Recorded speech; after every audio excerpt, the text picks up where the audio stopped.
Hello and welcome everyone, আসসালামু আলাইকুম, welcome back. সবাইকে জানাই মহান বিজয় দিবসের আন্তরিক শুভেচ্ছা ও অভিনন্দন। তবে আজকে কিন্তু 16ই ডিসেম্বর, প্রত্যেককে জানাই মহান বিজয় দিবসের আন্তরিক শুভেচ্ছা ও অভিনন্দন। তো ভাই আজকে আমাদের ক্লাসটা থাকবে কি ওয়ার্ক এনার্জি পাওয়ার, আর এই ক্লাসটায় প্রত্যেকটা টপিকের সুনিপুণ ব্যাখ্যা থাকবে এবং প্রত্যেকটা টপিক ধরে ধরে পড়ানো হবে। এই ক্লাস থেকে তোমার প্রত্যেকটা এক্সামে কোশ্চেন কমন থাকবে ইনশাআল্লাহ। তোমার বোর্ড এক্সাম, তোমার যতগুলো এক্সাম হতে পারে, ফর এক্সাম্পল বার্ষিক এক্সাম, ইয়ার সেন্স পরীক্ষা, এট দ্য সেম টাইম তোমার স্কুলে যত পরীক্ষা হবে সবগুলো পরীক্ষা এই জায়গা থেকে কমন থাকবেই থাকবে। যদি পুরো ওয়ার্ল্ডকে উল্টায় দেওয়া হয় তারপরে আজকের ক্লাস থেকে তোমার কোশ্চেন কমন থাকবে।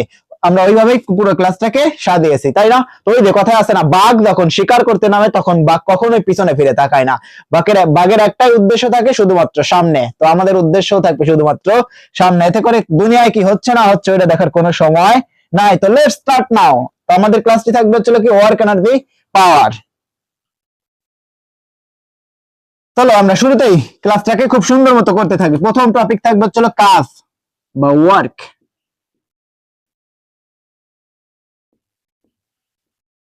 কাজ ইজ ইকুয়াল টু কি? বল ইনটু সরণ।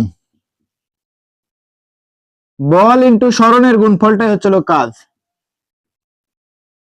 এটা যদি তুমি ইংলিশ করতা তাইলে হতো কাজ ইজ ইকুয়াল টু কি? ওয়ার্ক।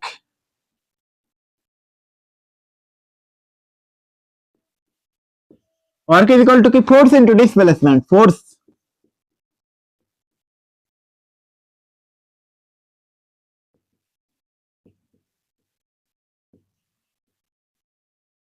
Force into displacement.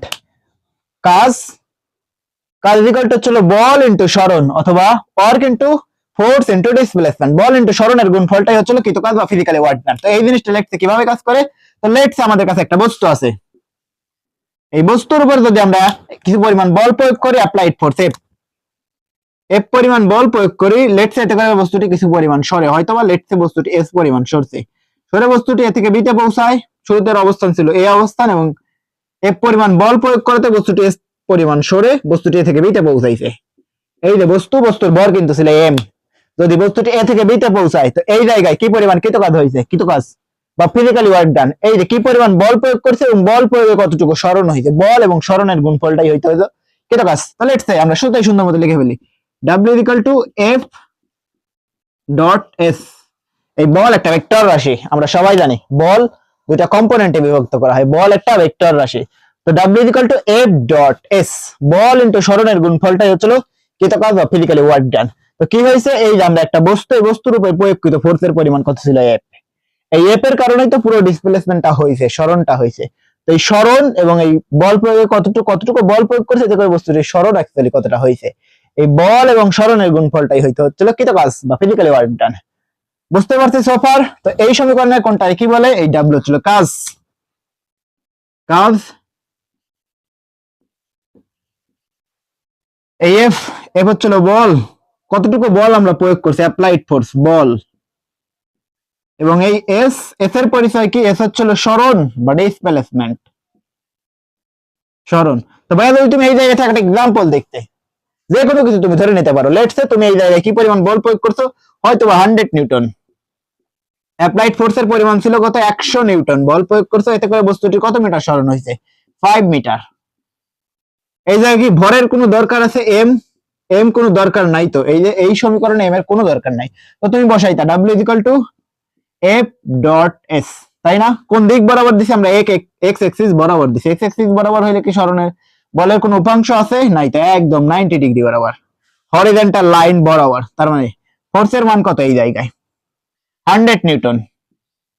এতে বস্তুটি সরছে কতটুকু? 5 মিটার। 5 মিটার। বস্তুটির টোটাল সরণ কত হয়েছে বা কি পরিমাণ কৃতকাজ করছি আমরা এই জায়গায়? 5 ইন্টু 100 মানে 500। 500 বলের একক কি? কাজের একক কি? ওয়াট। অথবা তুমি এই জায়গায় বলতে পারো নিউটন মিটার। কিভাবে দেখো তো? এই যে বলের একক কি? বলের একক নিউটন, আর সরণের একক কি? মিটার। Newton metre. সোফার বুঝতে পারছি? তবে তোমার উচিত কিন্তু ক্লাসটাকে খুব সুন্দর মতো শেয়ার করে দেওয়া, তাই না?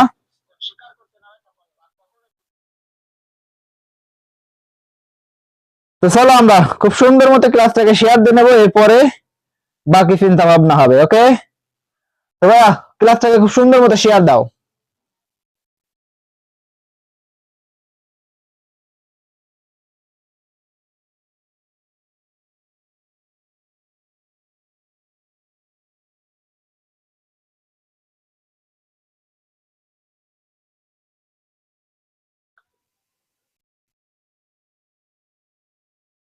ওকে, চলো এগিয়ে যাই আমরা আমাদের ধারাবাহিকতা অব্যাহত রেখে আমরা এগিয়ে যাবো সামনের দিকে।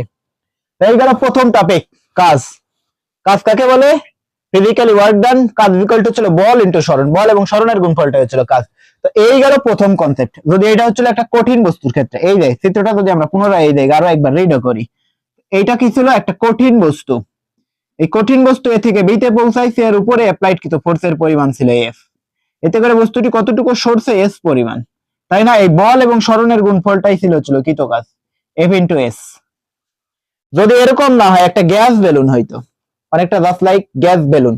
তো গ্যাস বেলুনের উপরে তুমি কিছু পরিমাণ বল দিছে, তো গ্যাস বেলুনের কিছু পরিমাণ সরণ হয়েছে, এটা কিন্তু ভ্যালিড কিছু হয়েছে? হয় নাই তো। তো এই গ্যাস বেলুনের ক্ষেত্রে কিভাবে কাজ করা হয়? গ্যাস বেলুন, তাহলে আমাদের কাছে একটা গ্যাস বেলুন আছে, গ্যাস বেলুন।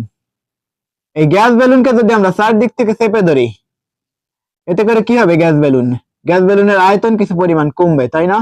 যদি তুমি চারদিক থেকে চেপে ধরো এই বেলুনটাকে, চারদিক থেকে যদি চেপে ধরা হয়, তাহলে ডেফিনেটলি এর আয়তন কিছু পরিমাণ কমবে। তো শুরুতে যদি এর আয়তন থাকে হচ্ছিল ক্যাপিটাল বি, এখন আয়তন কমে হয়েছে কত? V prime.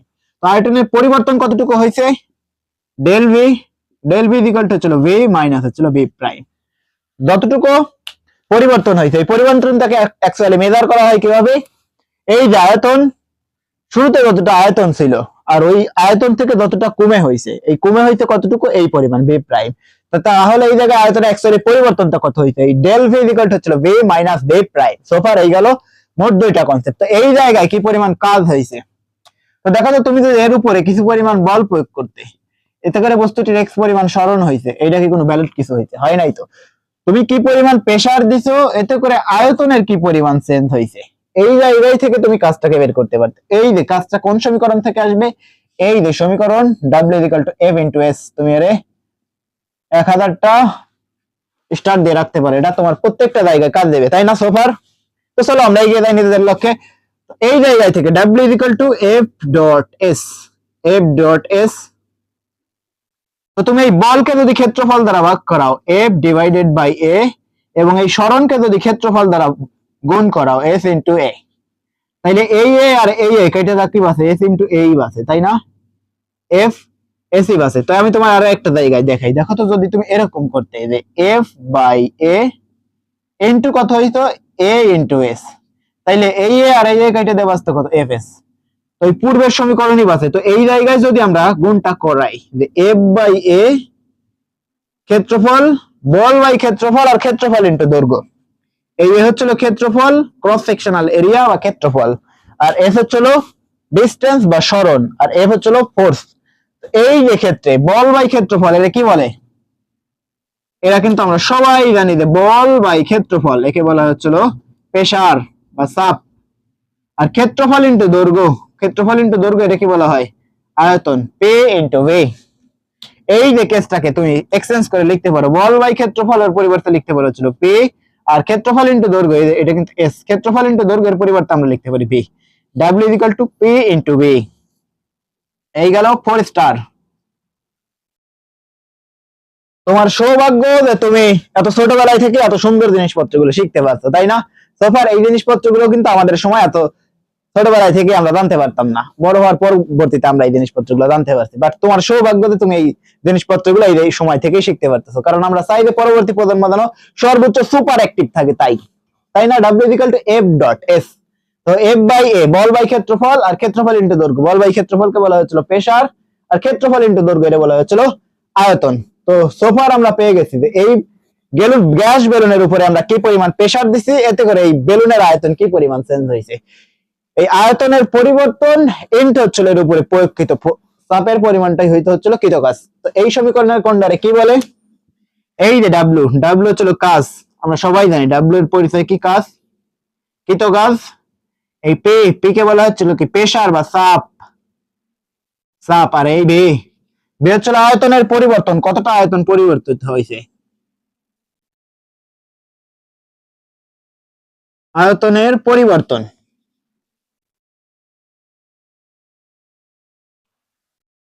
Follow me my physics content. না সরি, আমার কাছে তো সবই আছে, ফিজিক্স, কেমিস্ট্রি, ম্যাথ আর হায়ার ম্যাথ। তুমি ফলো মি পাশাপাশি ফলো অল কন্টেন্ট। শুধু ফিজিক্স বললে ভুল হবে।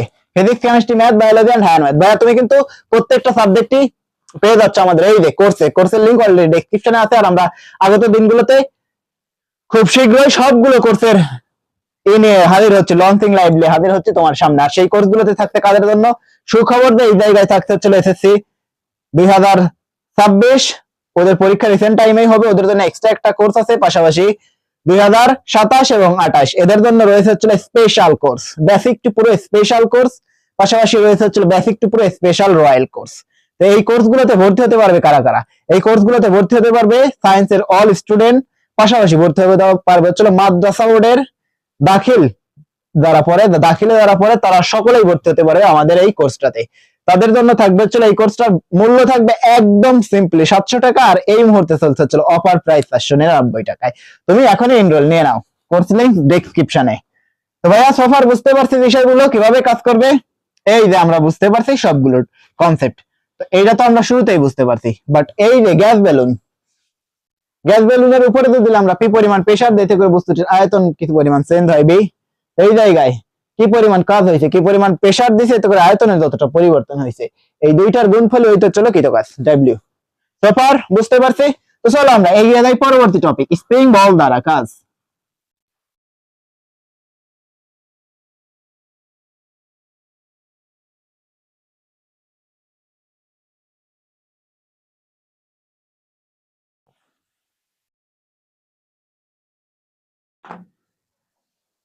ওকে, শেয়ার নাও।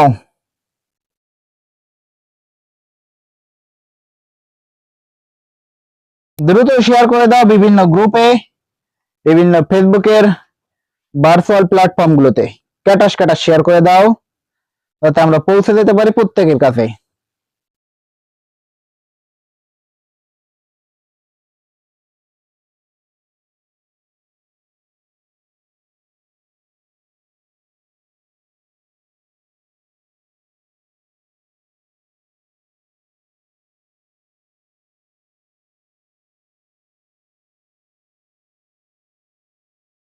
ওকে, চলো আমরা এগিয়ে যাই।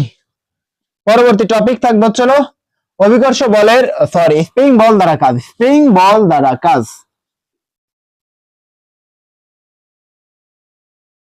স্প্রিং বল দ্বারা কাজ। স্প্রিং বল দ্বারা কাজ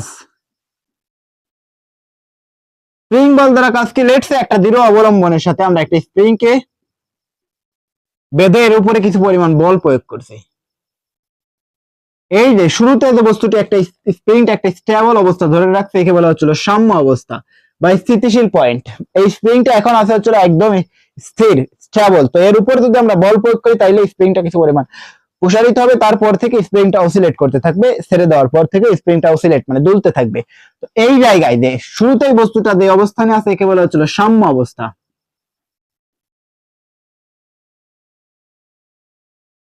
সাম্য অবস্থায় সরণ এক্স নট ইকুয়াল টু কত 0।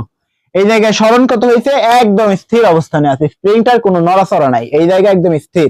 তুমি কিন্তু যদি একটা রাবারকে টান দেওয়ার আগ পর্যন্ত যে অবস্থা ধরে রাখে তাকে বলা হচ্ছে স্টেবল অবস্থা বা স্থির অবস্থা। তো এই যে স্প্রিংটা একটা নির্দিষ্ট অবস্থান ধরে রাখছে একে বলা হচ্ছিল স্থির অবস্থা বা সাম্য অবস্থা। তো এই স্প্রিং এর উপরে যদি আমরা এক পরিমাণ বল প্রয়োগ করি, এতে করে স্প্রিংটা হয়তো বা কিছু পরিমাণ লম্বা হয়ে যাবে। এই যে কিছু পরিমাণ বল প্রয়োগ করছে, এর উপরে আমরা কি পরিমাণ বল প্রয়োগ করছি? Applied force F. এতে করে বস্তুটি শুরুতে কোন অবস্থানে ছিল? এই যে এক্স নট শুরুর অবস্থান। এই যে বস্তু স্প্রিং শুরুতে অবস্থান ছিল এ, এই এ থেকে আমরা এক্স অন পর্যন্ত সরাইছি। কতটুকু? এক্স অন পর্যন্ত সরাই এ থেকে বি তে পৌঁছাইছে স্প্রিংটা এই মুহূর্তে। এই মুহূর্তে কিছু কাজের পরিমাণটা কত? স্প্রিং বল দ্বারা কাজ F equal to minus K x. কেন? স্প্রিং এর বল প্রত্যয়নী বল বিপরীত দিকে কাজ করে, তাই স্প্রিং বল দ্বারা কাজ এটা কিন্তু সবাই জানি। এটা আমি একটু বেসিক ভিতরে গেলাম না। স্প্রিং বল দ্বারা কাজ সেটা হচ্ছে F equal to minus K x, এটা সবাই জানি। আর যদি না জানো তাইলে এই মুহূর্ত থেকে মেনে নাও, এটা কিন্তু আমরা সোফার সবাই জানি যে স্প্রিং বল দ্বারা কাজ F equal to minus K x. ভাইয়া কেন এই জায়গায় মাইনাস? কেন মাইনাস? কারণ স্প্রিং এর প্রত্যয়নী বল বিপরীত দিকে কাজ করে। প্রত্যয়নী বল, এই বলের নাম কি? প্রত্যয়নী প্রত্যয়নী বল বিপরীত দিকে কাজ করে। এই যে বল, এই বলের কারণে স্প্রিং এর এই জায়গায় একটা মাইনাস দেওয়া হয়। এই জায়গায় সমীকরণের কোনটা কি বলে? এফ হচ্ছে স্প্রিং বল, কে হচ্ছে স্প্রিং কনস্ট্যান্ট, আর এক্স হচ্ছে সরণ। এই যে যতটা সরছে, তো আমরা কিন্তু এই যে এস এক্স এক একটা কেসে এক একটা জিনিসপত্র ব্যবহার করতেছি। একবার হচ্ছে এস, পাশাপাশি একবার ব্যবহার করতেছে হচ্ছে এক্স। বা কোনটা অ্যাকচুয়ালি ব্যবহার করা উচিত? এই এক্সই তোমার সব জায়গায় ব্যবহার করতে হবে। তো এসএসসি লেভেলের বইগুলোতে এস ব্যবহার করা হয়, S equal to UT plus half a t square. S তেও ডিসপ্লেসমেন্ট, এক্স তেও ডিসপ্লেসমেন্ট, বাট তুমি যখন বড় হবে এস এর কোনো খেলা থাকবে না, সব জায়গায় থাকবে চলো এক্স। এই যে কতটা সরছে, এক্স পরিমাণ সরছে। এই জায়গায় কি পরিমাণ কাজ করছে অ্যাকচুয়ালি? তো স্প্রিং বল দ্বারা কৃত কাজ বা স্প্রিং বল দ্বারা কাজ, এই স্প্রিং এর উপরে যে বলটা আমরা ব্যবহার করতেছি, এই যে বল, এটা কিন্তু পরিবর্তনশীল বল, তাই না? পরিবর্তনশীল বল দ্বারা কাজ কিভাবে বের করে? Integration F d x, integration F d x, তাই না? এই যে এফ পরিবর্তনশীল বল দ্বারা কৃত কাজ, W is equal to integration F d x. তো তুমি এই এফ এর জায়গায় বসাও কত? K X d x, K X d x. তো কে তো স্প্রিং কনস্ট্যান্ট, কে এর কোনো ইন্টিগ্রেশন হয় না, কনস্ট্যান্ট। এক্স কে ইন্টিগ্রেশন করা যায়, এক্স ডিএক্স। এক্স এর ইন্টিগ্রেশন করলে কি হয়? এক্স স্কয়ার বাই 2, তার মানে এক্স স্কয়ার বাই 2 কে, তাই না? তো এই জায়গা থেকে তুমি সাদায় লিখতে পারো, 2 কে সামনে এনে বসাইতে পারো হাফ কে এক্স স্কয়ার। ওকে, আমি একটা লেখাটা সুন্দর করে লিখে এই জায়গায় একটু বেশি বাদে করে ফেলছি। তার মানে কথা হবে হাফ কে এক্স স্কয়ার। সোফার বুঝতে পারছি স্প্রিং বল দ্বারা কৃত কাজ, W is equal to half K x square. এই যে এক্স, এক্স এর পরিচয় কি? এক্স এর পরিচয় হচ্ছিল সাম্য অবস্থা থেকে সরণ। সাম্য অবস্থা থেকে কতটা সে সরছে, এই যে এই জায়গায় কতটা সরছে, এক্স অন পরিমাণ। তো এই ক্ষেত্রে কেবল এক্স, এই সূত্রটা অ্যাপ্লিকেবল। বাট যদি আগে থেকে সে বি পর্যন্ত সরেছিল এক্স অন, তো এরপরে যদি আমরা তাকে আরো কিছু পরিমাণ সরাই, তাইলে অ্যাকচুয়ালি কোনটা হবে? তো এই শুধুমাত্র প্রাথমিক কেসের জন্য এই সূত্রটা অ্যাপ্লিকেবল, বাট এই জায়গায় সূত্র অ্যাকচুয়ালি কোনটা হবে আমরা দেখাচ্ছি তোমাকে। এই জিনিসটা হচ্ছিল এক্স হচ্ছিল সাম্য অবস্থা হতে সরণ, এক্স এর পরিচয় সাম্য অবস্থা হতে সরণ। সাম্য অবস্থান হতে আমরা এই বস্তুটাকে যতটা সরাইছি, একেই বলা হচ্ছিল সাম্য অবস্থা হতে সরণ। কতটা সরাইছি আমরা? এক্স অন পরিমাণ।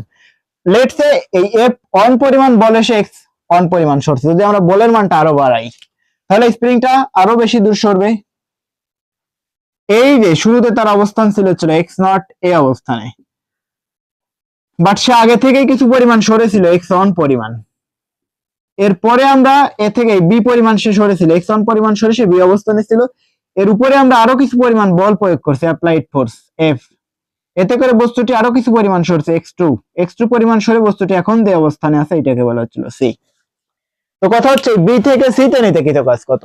বস্তু আগে থেকে এক্স পরিমাণ, এক্স ওয়ান পরিমাণ সরেছিল, আমরা এক্স টু পরিমাণ সরাইছি। যে টেনশন ফোর্স, এফ এর নাম কি?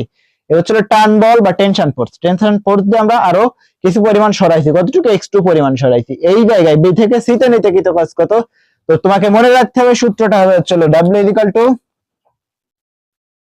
Equal to half K X final, মানে কতটা সরাইছি, টোটাল যতটা সরণ হয়েছে এটাকে বলা হচ্ছিল এক্স ফাইনাল, এক্স ফাইনালের square minus x initial square.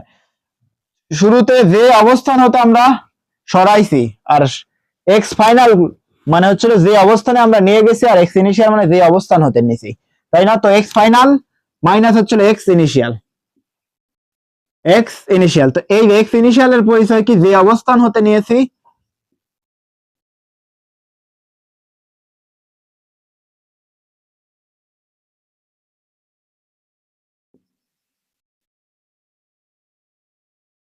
যে অবস্থান হতে নিয়েছি, আর এই এক্স ফাইনাল যে অবস্থানে নিয়েছি, যে অবস্থান হতে নিয়েছি আর যে অবস্থানে গিয়ে পৌঁছাইছে।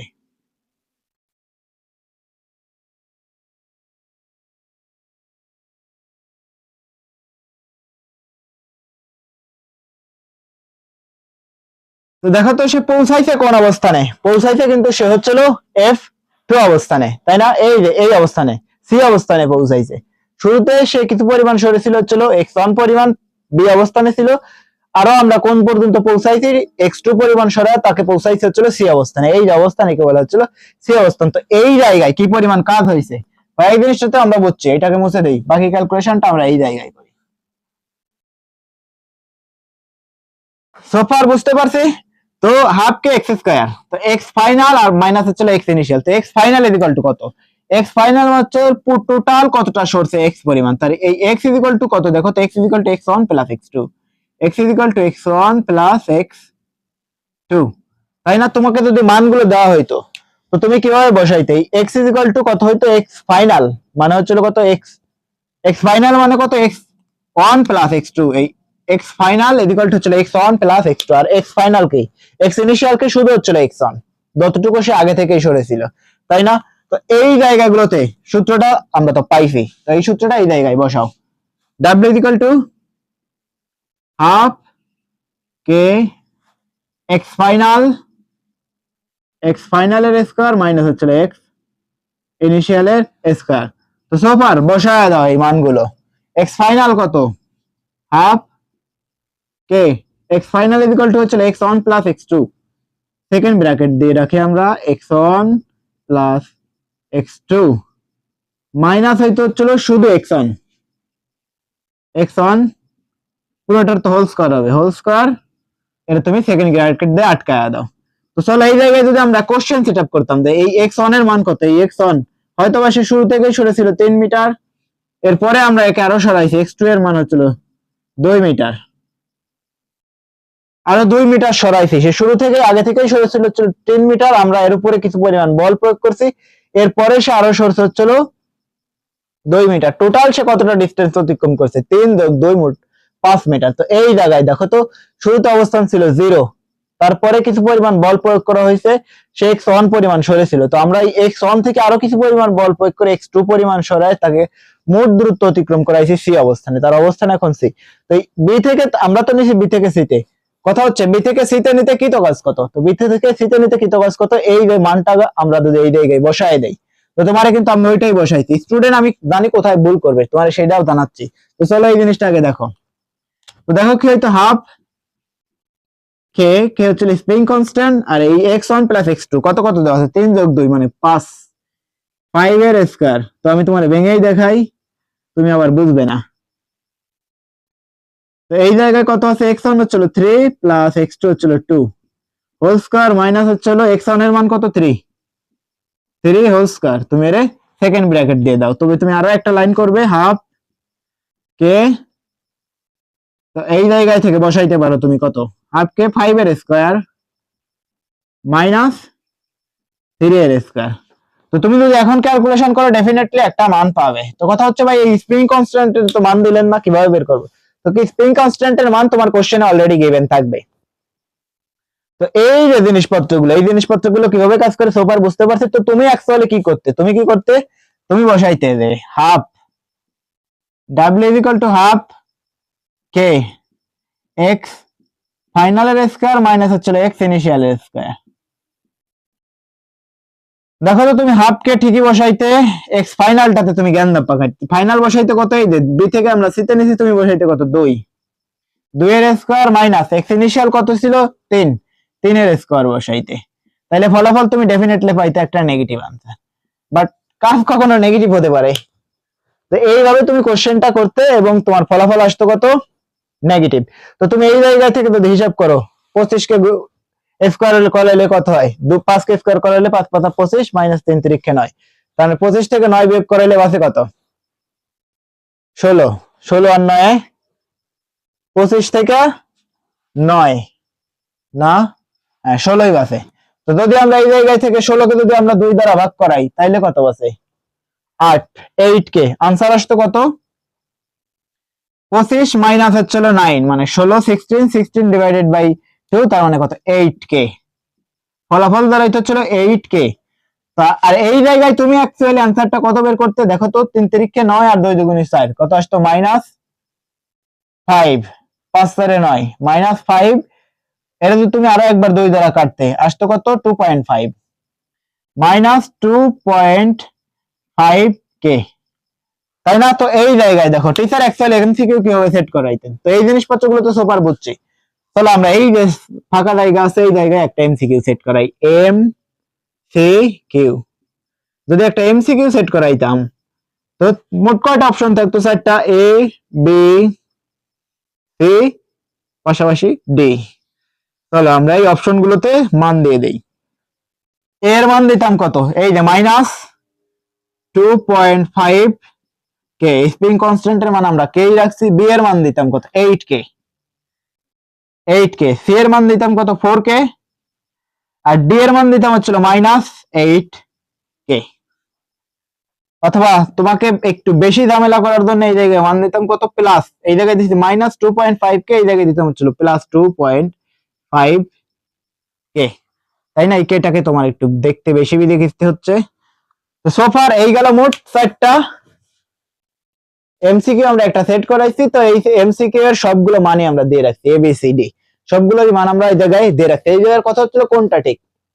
তুমি কি করতে? কোশ্চেনটাই আমি তোমার শিখাইছি, খুব সুন্দর মতো তুমি ফলাফল বসাইতে, বের করতে হচ্ছিল -2.5, আর শুরুতেই তুমি পেয়ে যাইতে আনসার, একদম শুরুতেই আনসার ঠাস করে দাগ দিয়ে চলে যাইতা পিছনের দিকে বা পরবর্তী কোশ্চেনের দিকে। এই তো করলা ভুল। কেন ভুল করলা? কারণ তুমি কিন্তু একটা ভুল আনসার বের করছো। আমি জানি তুমি এই জায়গায় এই জিনিসপত্রগুলো করতে, আর এইটা ধরিয়ে দেওয়াই হচ্ছিল মেইন কাজ। আমি জানি প্রত্যেকটা টিচারই তোমাকে পড়াবেন, বাট প্রত্যেকটা টিচার কিন্তু তোমাকে এইভাবে পড়াবেন না। তো এইভাবে প্রত্যেকটা দুর্দান্ত ক্লাস পেতে হলে তোমাকে যুক্ত হতে হবে আমাদের কোর্সে। আর প্রত্যেকটা কোর্সের লিঙ্ক দেওয়া আছে হচ্ছিল তোমার ডেসক্রিপশনে, এই উপরে লেখা আছে ডেসক্রিপশনে কোর্সের লিংক অলরেডি প্রিন্ট করা আছে। তুমি ওই জায়গায় চাপ দাও, তোমার যে কোর্সটা দরকার তুমি সেই কোর্সটা এখনই এনরোল নিয়ে নাও। আর সব থেকে সুসংবাদ হচ্ছিল, আমরা বাংলাদেশের সব থেকে সর্বনিম্ন প্রাইসে তোমাকে দিচ্ছে হচ্ছিল এক জীবন্ত কোর্স, যা তোমার জীবনের জন্য হবে হচ্ছিল একটা সব থেকে বড় সিদ্ধান্ত, এই কোর্সে এনরোল নেওয়া। তো তুমি ক্লাসটা দেখছো কিভাবে কাজগুলো হবে। তো চলো আমরা আরো একবার রিডাউন করি। তো স্প্রিং বল দ্বারা কাজ। স্প্রিং শুরুতে কিছু পরিমাণ সরে x1 পরিমাণ, তো শুরুতে তো সাম্য অবস্থায় থাকে, আমরা জানি যে একদম স্টেবল অবস্থা x0 = 0। তারপরে কিছু পরিমাণ সরছে x1 পরিমাণ, এর উপরে আমরা কিছু পরিমাণ বল প্রয়োগ করছি, এরপরে x2 পরিমাণ সরাইছি। এখন কথা হচ্ছে বি থেকে সি তে নিতে কত কাজ কত। তো সবকিছুই আমরা জানি যে w = x ফাইনাল এর স্কয়ার হাফ কে x ফাইনাল স্কয়ার মাইনাস হচ্ছে x ইনিশিয়াল স্কয়ার। তো x ফাইনাল কত হবে? x ফাইনাল টোটাল সরণ যতটা হয়েছে সাম্য অবস্থা থেকে, এই যে x ফাইনাল = x1 + x2, এই যে x ফাইনাল এর জায়গায় বসে x1 + x2 whole square minus হচ্ছে x1 হোল স্কয়ার। সাত ব্র্যাকেট দিছি, সেকেন্ড ব্র্যাকেট দিছি, আটকায় দিছি। এই যে ফলাফল আমরা পরে দিয়ে রাখছিলাম যে কত কত হয়েছে। x1 ধরছি আমরা 3 মিটার আগে থেকেই সরেছিল, আর x2 আমরা পরে সরেছি 2 মিটার। তো এই জায়গায় বসাইছি, ফলাফল পেয়ে গেছে 8 মিটার। এরপরে তোমাকে আরো একটা ভুল অ্যাপ্রোচ দিয়ে আমি তোমাকে শিখাইছি, এইটা তুমি করতে, কারণ তুমি ওইভাবে এক্সিকিউট করতে পারতে না কোশ্চেনটা যদি না শিখতে। তো এই জায়গায় থেকে তুমি ফলাফল বের করতে কত? -2.5 ঠাস করে তোমার টিচার দিয়ে দিতে কত? 0। ফলাফল হইতো কোনটা? বি, তাই না? অ্যাকচুয়াল আনসার হইতো বি। যদি তুমি বি দাগাইতে তাইলে তুমি কত পাইতা? 1/1। আর যদি তুমি এ দাগাইতে তাইলে কত পাইতা? 1/0। বাহ, সুন্দর। এখন তোমার সিদ্ধান্ত থাকবে তুমি কোনটা করবে। ডেফিনেটলি তোমাকে প্রাণবন্ত এবং জীবন্ত হবে এই সবগুলো ক্লাস পেতে হলে দূর ঘুরতে হবে আমাদের প্রাইভেট কোর্সে। চলো আমরা এগিয়ে যাই পরবর্তী টপিকের দিকে।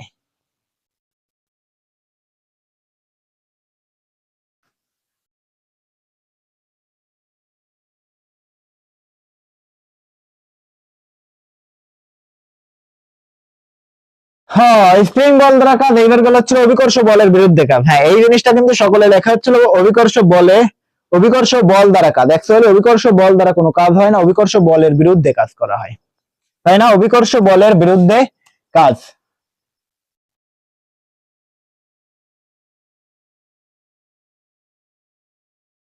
অভিকর্ষ বলের বিরুদ্ধে কাজ।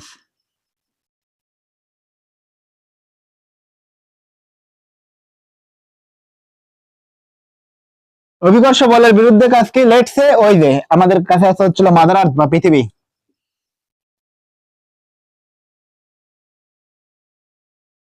যদি আমাদের কাছে পৃথিবী থাকে, তো পৃথিবীর উপরে যদি আমরা একটা বস্তুকে নিয়ে যাই, ডেফিনেটলি এটা গ্র্যাভিটেশনাল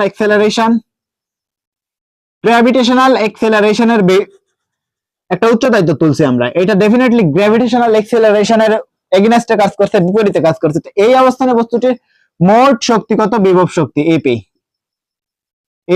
তো বিভব শক্তি কিন্তু কৃত কাজের সমান ডাব্লিউ। তো এই ডাব্লিউটা কত হয়েছে? এমজি এক্স যতটা উচ্চতায় তুলছে আর এই উচ্চতাটা কতটুকু এইচ, এই এক্স এর পরিবর্তে আমরা বসাইতাম কত এইচ, তাই না? ডাব্লিউ ইকুয়াল টু হচ্ছে এম জি এইচ।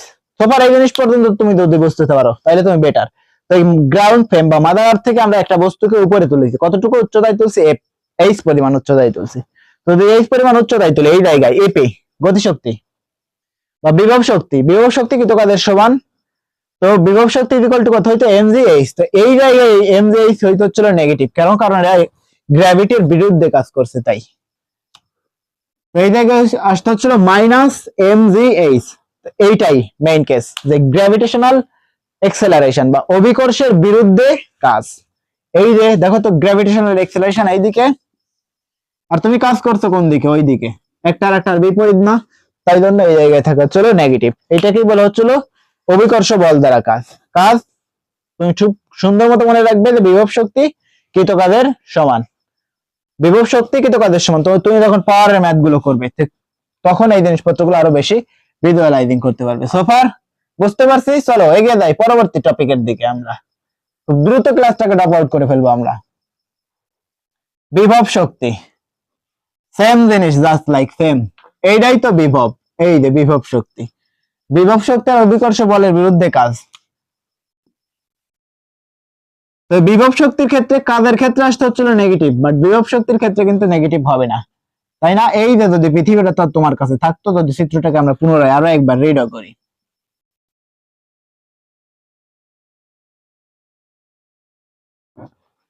এই যে একটা বস্তু পৃথিবী থেকে তুমি কিছু পরিমাণ উচ্চতা কভার করছো, কতটুকু উচ্চতায় নিয়ে রাখছে? কে? এইচ উচ্চতায় রাখছো। এই যে উচ্চতাটা সে কভার করছে, এই উচ্চতার পরিমাণ হচ্ছিল এইচ, তাই না? এই বস্তুটার ভর যদি এম হইতো, এই দুইটা বস্তু একটা আরেকটার সাথে যুক্ত হতে চাইতো, তো এই জায়গায় কতটুকু বিভব জমা হইতো? বিভব শক্তি, একে বলা হইতো হচ্ছিল বিভব শক্তি এপি, এম জি এইচ, যতটা উচ্চতায় নিয়ে রাখছো।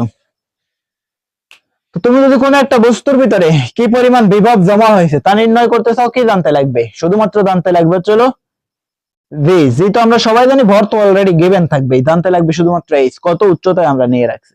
তো তুমি যদি এই কলমের ভরটাকে একটা স্প্রিং লিখতের উপরে মাপো, এরপরে সেটাকে তুমি একটা উচ্চতায় নিয়ে রাখো, তো হয়তোবা তুমি 10 ফিট 50 ফিট উচ্চতায় নিয়ে রাখছো, তাহলে এর ভিতরে কি পরিমাণ বিভব জমা হয়েছে সেটা তুমি পরিমাপ করতে পারবে, তাই না? কিভাবে পরিমাপ করতে পারবে? এই যে এই সূত্র দ্বারা, কি পরিমাণ বিভব জমা হয়েছে, P = mgh। যদি এর ভর হইতো হচ্ছিল কত? 0.5 কেজি, 0.5 কেজি। জি কিন্তু আমরা সবাই জানি 9.8, আর এইচ এর উচ্চতা যদি আমরা দিয়ে রাখতাম 10 মিটার, তাই না? এই 10 মিটার উচ্চতা থেকে এই কলমটাকে আমরা এখন ফেলে দেব। কথা হচ্ছে যে এই কলমটাকে আমরা 10 মিটার উচ্চতায় তুলে ধরে রাখছি, এই যে কোন একটা জিনিস দ্বারা টেনশন ফোর্স বা টান বল দ্বারা ওরে তুলে ধরে রাখছি। তো এই জায়গায় কি পরিমাণ টেনশন ফোর্স? তো তুমি তো এমনিতেই হাওয়ার উপরে কলমটাকে ধরে রাখতে পারো না, ছেড়ে দিলে তো সেটা পড়ে যাবে, বাট এটাকে ধরে রাখার জন্য কিছু পরিমাণ টেনশন ফোর্স দিতে হবে, কতটুকু এম দিয়ে সমপরিমাণ। পাশাপাশি এই কতটা বিভব জমা হয়েছে সেই বিভবটা নির্ণয় করতে হলে তোমাকে এইচ জানতে লাগবে, আর এইচ এর মান কিন্তু আমরা দিয়ে রাখছি 10 মিটার। তাহলে এই অবস্থানে এই কলমটার কি পরিমাণ বিভব শক্তি জমা হবে? P = কত হইতো mgh, m এর মান কত? 0.5, জি কত? 9.8 ইনটু 10, যদি তুমি ক্যালকুলেশন করো 9.8, এটা যদি তুমি কি করো তাহলে 19.6, 9.8 হয়তো 98, 0.5 ইন্টু 98, 98, ওই যে একটা শূন্য বাদ দিয়েছি, দশমিক হটাই দিয়েছি। তো 98 অর্ধেক কত হইতো? 0.5, মানে হচ্ছিল 1/2 ইন্টু হচ্ছিল 9 পয়েন্ট, ওই বেটা 98, 98। এরপরে তুমি উপরে বসাইতে হবে একবারে 98 ডিভাইডেড বাই 2। 98 অর্ধেক কত? 7 দুগুণে 14, 48 দুগুণা 8 দুগুণে 16, 9 দুগুণে 18, মানে কত হচ্ছে? 49, 49 শক্তির একক কি? জুল। ওকে, ক্যালকুলেশন উইদাউট ক্যালকুলেটর। আমি তোমার এতদূর পর্যন্ত ক্যালকুলেশন করছি, এর জন্য কিন্তু আমি ক্যালকুলেটর ব্যবহার করি নাই। বুঝতে পারছি সোফার? একেই বলা হচ্ছিল লজিক, তাই না? আর এই প্রত্যেকটা ক্লাসে এরকম লজিক থাকবে, পাশাপাশি থাকবে হাজারো শর্টকাট। তো আজকেও কিন্তু আমরা একটা শর্টকাট তোমাকে শেখাবো ফ্রিতে, আমরা তোমাকে একটা খুব সুন্দর শর্টকাট শেখাবো। চলো, এই গেল বিভব শক্তি। সোফার বুঝতে পারছি যতটা উচ্চতায় আমরা কোনো বস্তুকে ধরে রাখবো, এইটাই হচ্ছিল ওই বস্তুর বিভব শক্তি। কি দ্বারা? টেনশন ফোর্স অথবা টান বল দ্বারা, এটাকেই বলা হচ্ছিল বিভব শক্তি। চলো আমরা পরবর্তী টপিকের দিকে ধাবিত হব। একটা যথেষ্ট সুন্দর এবং স্মার্ট একটা জিনিস, সেটা থাকবে হচ্ছিল গতিশক্তি। এর জন্য আমরা পুরো বোর্ডটাকে আরো একবার মুছে ফেলবো, মুছে ফেলে এগিয়ে যাবো সামনের দিকে। তোমার উচিত কিন্তু ক্লাসটাকে খুব সুন্দর মতো শেয়ার করে ফেলা। মেহেদি হাসান হৃদয়, আলহামদুলিল্লাহ আমার অবস্থা খুবই ভালো ভাইয়া, তোমার অবস্থা কেমন?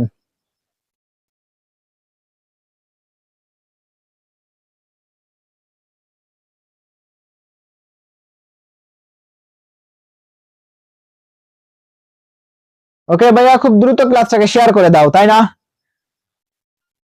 যদি তুমি ক্লাসটাকে শেয়ার করে দাও তাহলে আমরা এগিয়ে যেতে পারবো তোমার কাছ থেকে আরো একজনের কাছে, আরো একজনের কাছ থেকে আরো একজনের কাছে। এইটাই হচ্ছিল আমাদের মেইন লক্ষ্য। আমাদের মেইন লক্ষ্য হচ্ছিল পৌঁছে দেওয়া একের পর এক স্টুডেন্টের কাছে। সোফার বুঝাইতে পারছি আমি তোমাকে যে কি করতে হবে তোমাকে, আর আমি জানি আমার প্রত্যেকটা স্টুডেন্ট গুড গাইস, তারা প্রত্যেকেই ক্লাসটাকে খুব সুন্দর মতো শেয়ার করে দেবে। চলো তো আমরা ক্লাসটাকে আরো বেশ কয়েকটা গ্রুপে শেয়ার করে ফেলি।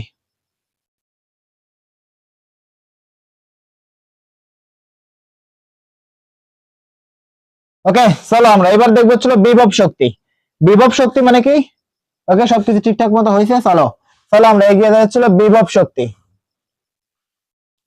ও সরি, বিভব তো আমরা পড়াই ফেলছি। আমরা পড়ছি হচ্ছিল কাজ, স্প্রিং বল দ্বারা কাজ, অভিকর্ষ বলের বিরুদ্ধে কাজ, বিভব শক্তি। এবার আমরা দেখবো হচ্ছিল গতিশক্তি, কাইনেটিক এনার্জি বা গতিশক্তি।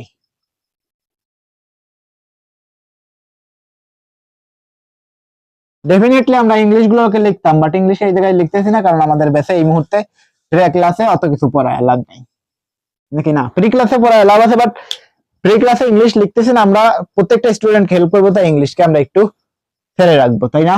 তো চলো আমরা গতিশক্তির জিনিসপত্রগুলো আমরা শিখে ফেলি। গতিশক্তি মানে কি? গতিশক্তি হাফ এম ভি স্কয়ার। এই কে কাইনেটিক এনার্জি, এই কে ইজ ইকুয়াল টু কত হইতো? হাফ এম ভি স্কয়ার, তাই না? এই যে সূত্রটা, এই সূত্রটা অ্যাকচুয়ালি কিভাবে আসছে, চলো এই সূত্রটাকে আমরা আগে প্রিসাইজ করি। তো এই যে সূত্রটা অ্যাকচুয়ালি আসে কই থেকে? এই যে বল ডাব্লিউ ইজ ইকুয়াল টু হচ্ছিল এফ ইনটু এস, বল ইনটু সরণ। তো এই এফ কে তুমি ভেঙে লিখতে পারো, এফ ইজ ইকুয়াল টু কত হয়? এম এ ইনটু এস, তাই না? তো এই এ কে তুমি আরো একবার ভেঙে লিখতে পারো, এম এর পরিবর্তে লেখা যাচ্ছিল V minus U by T into S, তাই না? তুমি এই টি কে এস এর নিচে পাঠায় দাও, তারপরে বাসে কত? M V minus U into কত? S by T. তো এই এস বাই টি কে কি বলে? S by T. এই এস বাই টি কে বলা হচ্ছিল average velocity, average A B, average velocity. তো তুমি কিন্তু সরণের ফর্মুলাটা জানো, সরণ বা displacement, S is equal to হচ্ছিল average velocity into time, into time. তো দরকার আমাদেরকে এই এভারেজ ভেলোসিটি কিভাবে প্রকাশ করা হয়? V plus U by 2 into কত? টি। এইটাই কত? সরণ। S is equal to U plus V by 2 into T, তাই না? এই টি তো সব কিছুই থাকবে। তো এই টি কে যদি তুমি এই পাশে সরাই দাও, তারপরে পাশে কত? S by T is equal to কত হয়? V plus U by 2।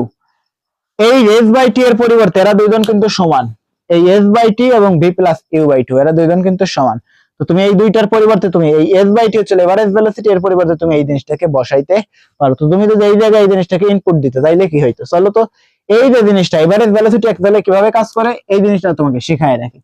Average বা গড় কিভাবে বের করে? যদি তুমি তিনজন ব্যক্তির 10 টাকা, কেউ দিছে 50 টাকা, কেউ দিছে 100 টাকা এবং কেউ দিছে 150 টাকা, এই তিনজনের গড় অ্যাকচুয়ালি কিভাবে করতে? তুমি এই মোটগুলো টাকার যোগফল করতে, এ বি সি, এই তিনজন ব্যক্তির নাম কি? এবিসি। তো তুমি তিনজনকে যোগ করাইতে এ প্লাস বি প্লাস সি, পাশাপাশি কতজনের টাকা নিছো তুই ততজনকে দ্বারা ভাগ করাইতে, তিনজনের টাকা নিছো তিনজনকে ভাগ করাইতে। তো এই জায়গায় কি করতে? 50 যোগ 100 যোগ 150, তাই না? ভাগ করাইতে কত দিয়ে? ততজনের টাকা তুমি নিছো। কতজনের টাকা নিছো? তিনজনের, এই তিন দ্বারা। তাইলেই তুমি পেয়ে যাইতে একটা খুব সুন্দর একটা সংখ্যা, এই পেয়ে যাইতে হচ্ছিল তোমার গড়। কে কত টাকা পাইতো, বাট ওই হিসাবটা এইভাবে হয়। কতগুলো প্যারামিটার নিয়েছি আমরা? দুইটা, ভি এবং ইউ কে নিয়েছি, তাই 2 দ্বারা ভাগ করাইছি, তাই না? এই দুইজনকেই তো এখন গড় হয়ে যাবে কে কত পাবে, তাই না? গড় কত হবে? তো এই যে ইউ প্লাস ভি বাই 2 কে যদি তুমি এই জায়গায় ইনপুট দিতে, তাইলে কত দাঁড়াইতো দেখো তো? এম ভি মাইনাস ইউ, এবং এই জায়গায় কত হইতো? V plus U by 2। এই ইউ বাই 2 তার মানে কত? 1/2। 1/2 কে তুমি ডিরেক্ট সামনে লিখতে পারবে, 1/2 মানে হাফ। এরপরে কত পাইতো? ভি মাইনাস ইউ ইনটু হইতো কত? V plus U. V minus U এবং ভি প্লাস ইউ কে যদি তুমি ডিরেক্ট গুণ করাই দিতে, তাহলে কত পাইতো? হাফ এম, ওই সরি এই জায়গায় তো এম আছে, আমরা তো এমটাকে লিখেই নাই, M B square minus U square, তাই না? তো তুমি যদি এই এম হাফ এম দ্বারা যদি ভিতরে দুইটার সাথে গুণ করাই দাও, বাকি ক্যালকুলেশনটা আমরা এই জায়গায় করি। চলো এই জায়গা থেকে বাকি ক্যালকুলেশনটা যদি আমরা এই জায়গায় সারি, তাহলে হাফ এম ভি, এই এমবি কে, হাফ এমবি কে যদি তুমি এই একবার ভি এর সাথে গুণ করাও, একবার ইউ এর সাথে গুণ করাও, তাহলে কত হইতো? ফলাফল দাঁড়াইতো half M B square minus half M A square. তো এইটাকেই বলা হচ্ছিল del E K, del E K, sending kinetic energy. Sending kinetic energy কি? Initial final kinetic energy minus হচ্ছিল ইনিশিয়াল কাইনেটিক এনার্জি। অ্যাকচুয়ালি জিনিসটা কিভাবে কাজ করতে? এই যে একটা ব্লক থাকতো তোমার কাছে, একটা বস্তু, তো এই বস্তুকে যদি তুমি এফ পরিমাণ বল দিয়ে দিক টানতে, এফ অ্যাপ্লাইড ফোর্স এফ, তো কিছু পরিমাণ সরতো, সে এই যে এক্স পরিমাণ মুভ করতো, এদিক বরাবর মুভ করতো, তাই না? এই যে বস্তুটা মুভ করতো, যদি বস্তুটা মুভ করে, তাহলে এই যে কেসে, এই কেসে বস্তুটির শুরুর অবস্থান কত? জিরোতে থাকে, তো একদম আদিবেগ কত? শূন্য থাকে। শুরুর অবস্থান কত? স্থির থাকে, আদিবেগ শূন্য। তো যদি তুমি এই জায়গায় শূন্য বসাইতে, তাইলেই তুমি পাইতে হচ্ছিল এই সূত্র, এই কে ইজ ইকুয়াল টু কত? হাফ এম বি স্কয়ার, ও বেটা ইউ কে হাফ এম বি স্কয়ার। এইগুলো হচ্ছিল ছোট বড় ফর্মুলা, যখন বাংলাদেশে অ্যাকচুয়ালি এই পর্যন্তই পড়ানো হয়, K is equal to half M B square, but main সূত্র হচ্ছিল half M B square minus হচ্ছিল হাফ এম এ স্কয়ার, তাই না? Initial final kinetic energy minus হচ্ছিল ইনিশিয়াল কাইনেটিক এনার্জি, একে বলা হচ্ছিল sending kinetic energy. Sending kinetic energy মানে কি?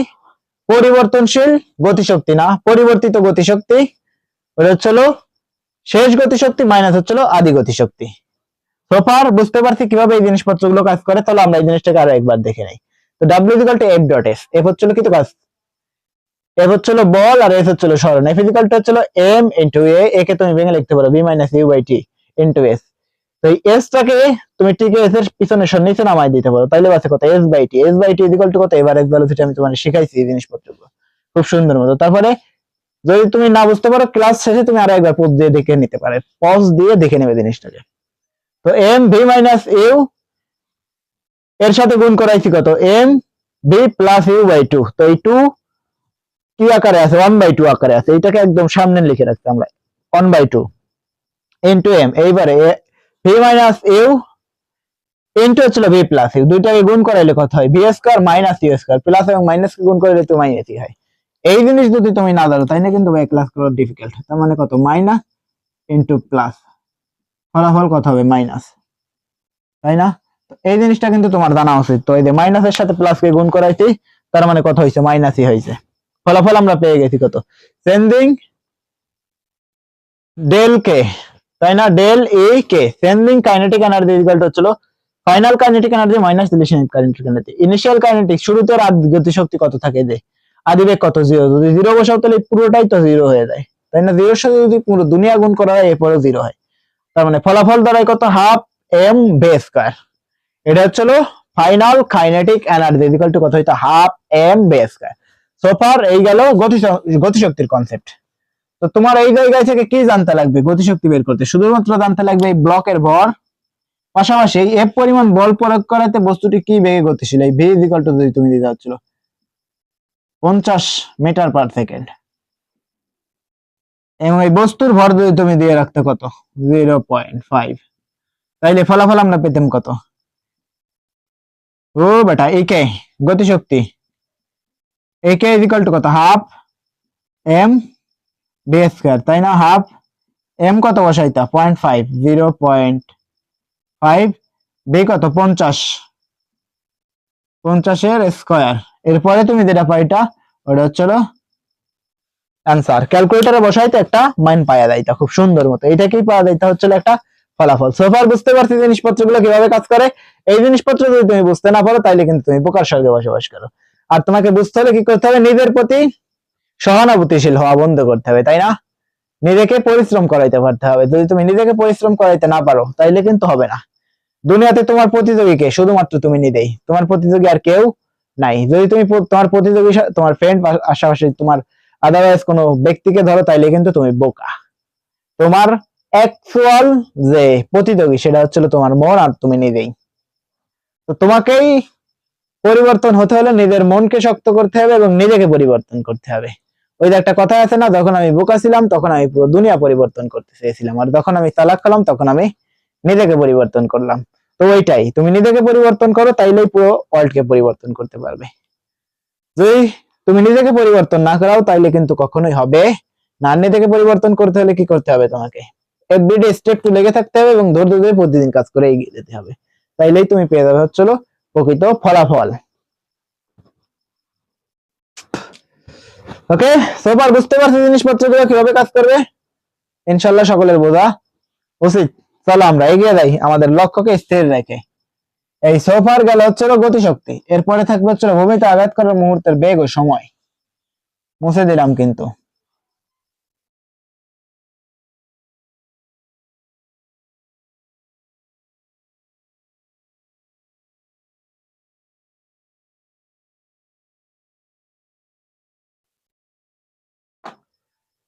কথা হচ্ছে যে আমরা আগামীকাল ক্লাস নেবো ঠিক সন্ধ্যা 7টায়, সেটা হচ্ছিল ইউটিউবে এই অধ্যায়ের সিকিউ গুলো নিয়ে।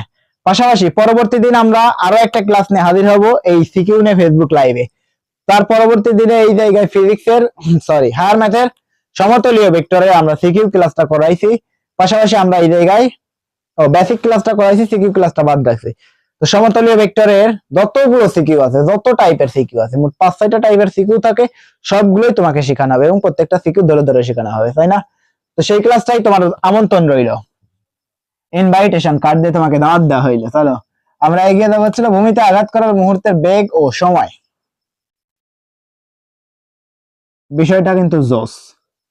তো লেটসে আমাদের কাছে আছে হচ্ছিল মাদার আর্থ। মাদার আর্থের উপর থেকে একটা বস্তু পড়বে,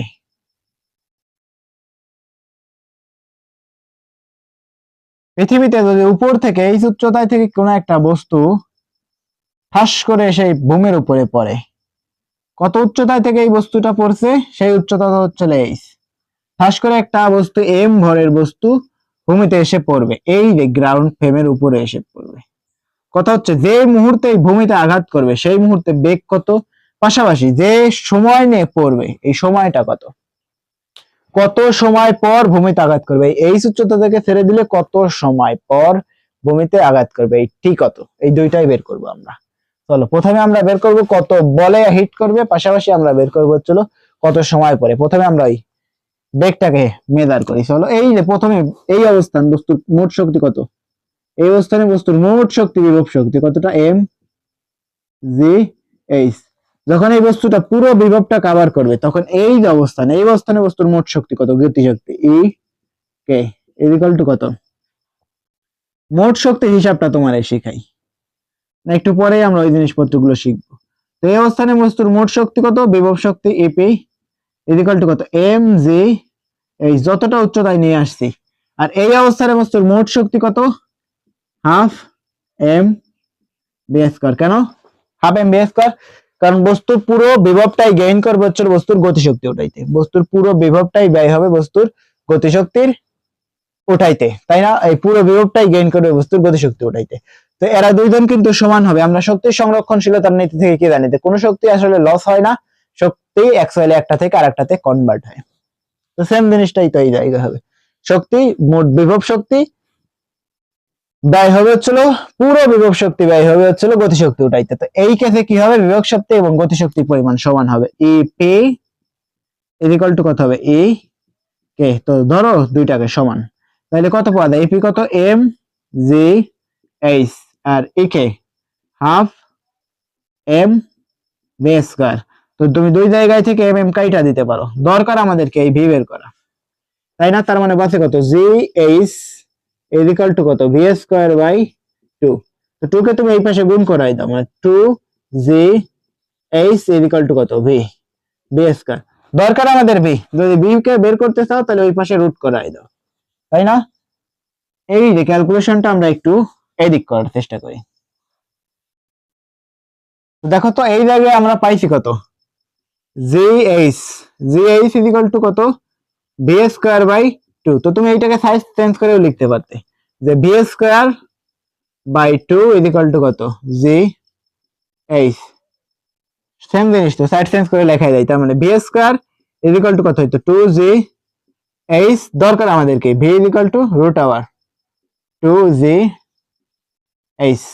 সোফার বুঝতে পারছি কত বেগে আঘাত করবে। এই ভিটাকে যদি আমরা বের করতে চাইতাম কি জানতে লাগতো, শুধুমাত্র জানতে লাগতো কত উচ্চতা থেকে বস্তুটাকে ছেড়ে দেওয়া হয়েছে, জানতে লাগবে শুধু এইচ, কিচ্ছু জানতে লাগবে না, বস্তু কত উচ্চতা থেকে ছেড়ে দেওয়া হয়েছে জানতে লাগবে সেই উচ্চতাটা এইচ। তো এইচ এর মান যদি আমরা বলে দিতাম 50, অথবা যদি আমরা 40 বলে দিতাম 40, তো তুমি এই জায়গায় সবগুলো মান ইনপুট দিলেই ডিরেক্ট পেয়ে যেতে ফলাফল, 2 ইন্টু 9.8 ইন্টু কত 40,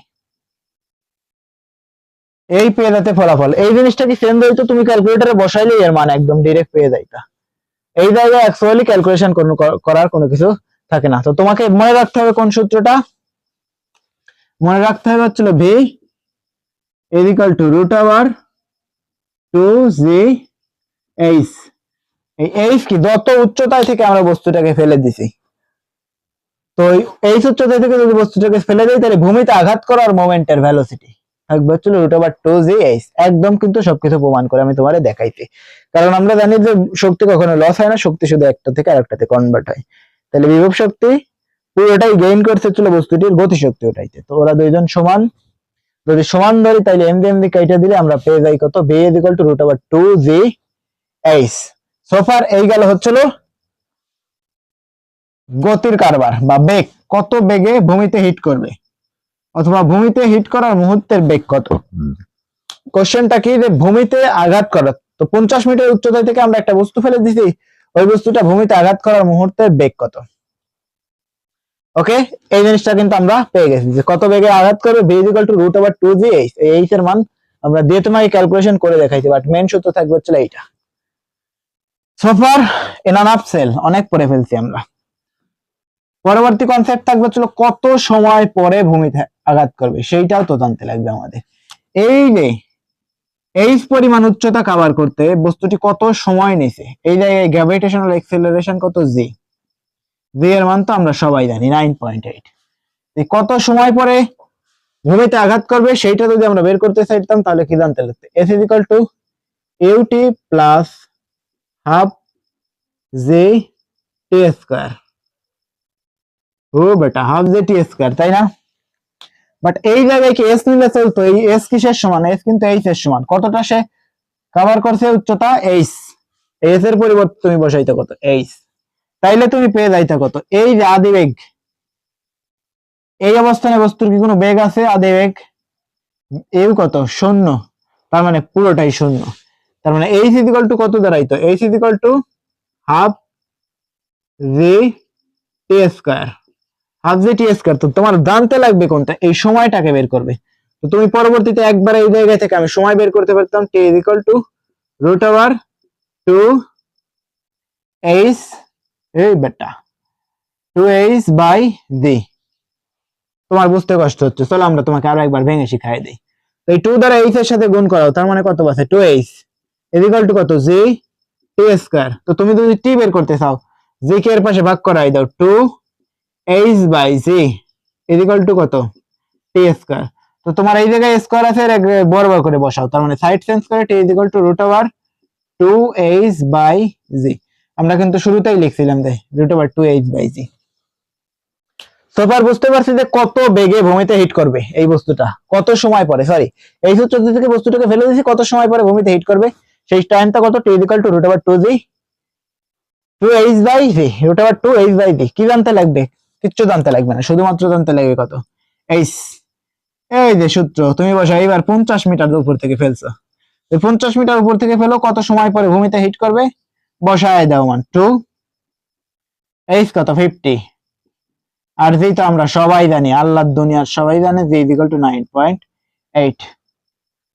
এই সোফার আমরা পেয়ে যাব কত সময় পরে এই বস্তুটা গ্রাউন্ড ফ্রেম বা ভূমিতে হিট করাবে। সূত্রটা তোমাকে মনে রাখতে হবে কোনটা, এই যে সূত্র আমি তোমাকে বক্স করে দিচ্ছি, এই সূত্রটা মনে রাখতে হবে।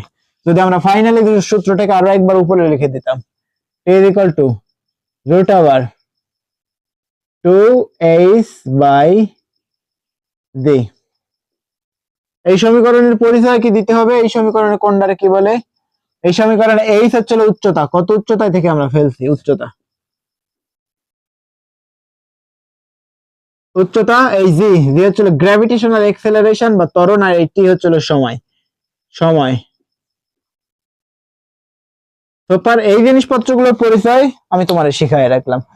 এটা কিন্তু আমি সবাই জানি, বাট এরপরে তোমাদের জানাই রাখলাম যাতে করে কোন স্টুডেন্ট যদি এর আগে কখনো এই জিনিসপত্রগুলো একটু কম পড়ছে হয়তো বা পড়ে নাই, তো তাকে তো আমরা হেল্প করতে হবে। আমাদের লক্ষ্য কি? যারা শুধুমাত্র ভালো পারে তাদেরকে নিয়ে লক্ষ্যে পৌঁছানো? ডেফিনেটলি না। আমাদের লক্ষ্য হচ্ছে এমন স্টুডেন্টকে নিয়েও লক্ষ্যে পৌঁছানো যে এর আগে কখনোই পড়াশোনা করে নাই, এটাই তার জীবনে ফার্স্ট ক্লাস হয়, তো ওই স্টুডেন্টকে সর্বোচ্চ হেল্প করে যাতে করে সেও পৌঁছে যেতে পারে আমাদের সাথে একদম সর্বোচ্চ অবস্থানে, তাই না? তাকে শুধুমাত্র কি করতে হবে? ধৈর্য ধরে পুরো ক্লাসটা দেখতে হবে, এটাই থাকবে চলো মেইন লক্ষ্য, তাইলেই সে সবকিছু ওভারঅল পেরে যাবে। তো ভাইয়া তোমার দায়িত্ব কিন্তু খুব সুন্দর মতো ক্লাসটাকে শেয়ার দিয়ে ফেলা। যদি তুমি তোমার দায়িত্বটাকে সঠিক মতো পালন না করো, তাইলে আমি কিন্তু বলবো যে আল্লাহ, আমি ওদেরকে বলছিলাম বাট ওরা শেয়ার করে নাই, এই দোষটা সম্পূর্ণ তোমার, তাই না? তো চলো তো একটা শেয়ার মেরে দাও, সবাই শেয়ার মেরে ডান লিখে দিয়ে দাও যে ভাইয়া শেয়ার অলরেডি ডান।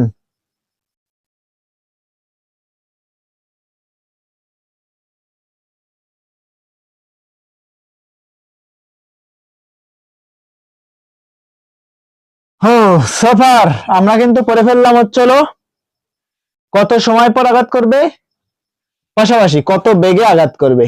এই বেগ পাশাপাশি সময় দুইটাই আমরা বের করে ফেলছি। এই বেগ এবং সময় তোমাকে আমি এই একই জায়গায় লিখে দেই, কত সময় পরে আঘাত করবে পাশাপাশি কত বেগে আঘাত করবে। is equal to root over 2h by g, R v is equal to কত? v is equal to হচ্ছিল 2gh, root over 2gh, R t is equal to হচ্ছিল 2h by g। বাহ, এই তিনটাই দুই জায়গায় সেম সেম জিনিসপত্র থাকে। উপরে থাকে হচ্ছিল 2h by g, এই যে টাইমের জন্য থাকে 2h by g, আর যখন বেগ বের করবে তখন শুধুমাত্র থাকবে হচ্ছিল root over 2gh, সবগুলোর গুণফল। আর এই জায়গায় থাকবে হচ্ছিল উচ্চতার দ্বিগুণকে ঐকশ্য ত্বরণ দ্বারা ভাগ করলেই পেয়ে যাবো হচ্ছিল আমরা সময়। সবার বুঝতে পারছি? এই জিনিসপত্রগুলো কিন্তু সবার বোঝা উচিত। চলো আমরা এগিয়ে যাই পরবর্তী টপিকের দিকে।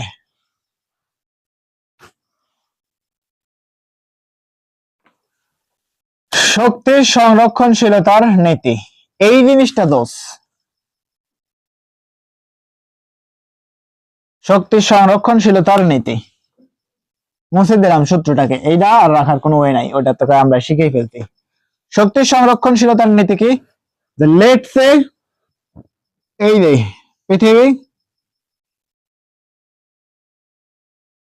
পৃথিবী ফ্রেম, গ্রাউন্ড ফ্রেম থেকে একটা বস্তু উপরে তুলছি আমরা, কিছু পরিমাণ উচ্চতায় তুলছি এইচ।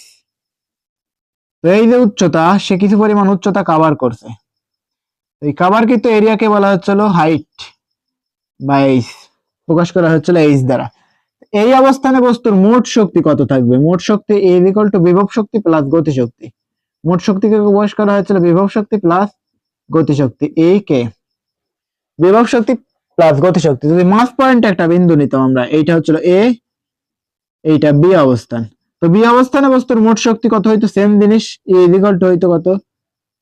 এপি বেটা, এপি বিভব শক্তি প্লাস গতি শক্তি, এই কে।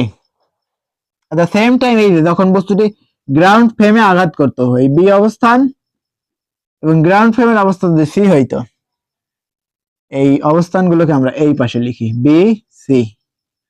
যদি সি অবস্থানে হইতো তাহলে এই জায়গায় মোট শক্তি হইতো কত, এ ইকুয়াল টু হইতো কত, এ পি প্লাস এ কে। এই অবস্থানে কিন্তু বিভবের মান 0, কারণ সে গ্রাউন্ড ফ্রেমের সাথে লেগে গেছে। তার কি কোনো উচ্চতা আছে? উচ্চতা নাই তো। যদি উচ্চতা না থাকে তাহলে তো সে গ্রাউন্ড ফ্রেমের সাথে একদম মিলে যায়। গ্রাউন্ড ফ্রেমের সাথে যদি কোনো বস্তু মিলে যায় তাহলে কি তার কোনো উচ্চতা আছে? যদি উচ্চতা না থাকে তাহলে তার কোনো বিভবও নেই। পাশাপাশি এই যে অবস্থান, এই অবস্থানে তো বস্তুটি একদম এই উচ্চতায় বস্তুটি স্থির। এই জায়গায় কোনো গতিশক্তি আছে? বস্তু যদি স্থির থাকে তাহলে তো এর কোনো গতিশক্তিও নাই।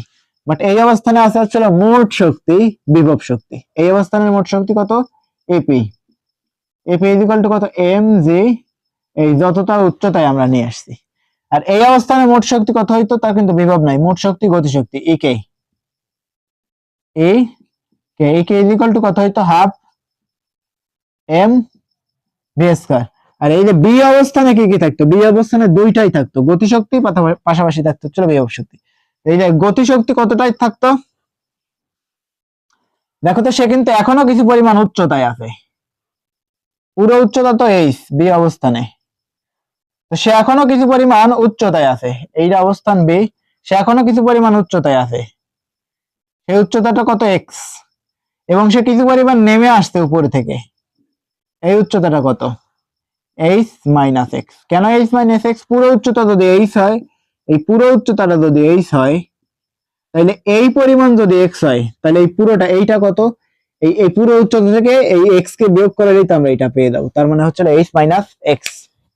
পুরো তো উচ্চতা হচ্ছে এইচ মাইনাস এক্স, আর এই নিচের উচ্চতার কত? H x.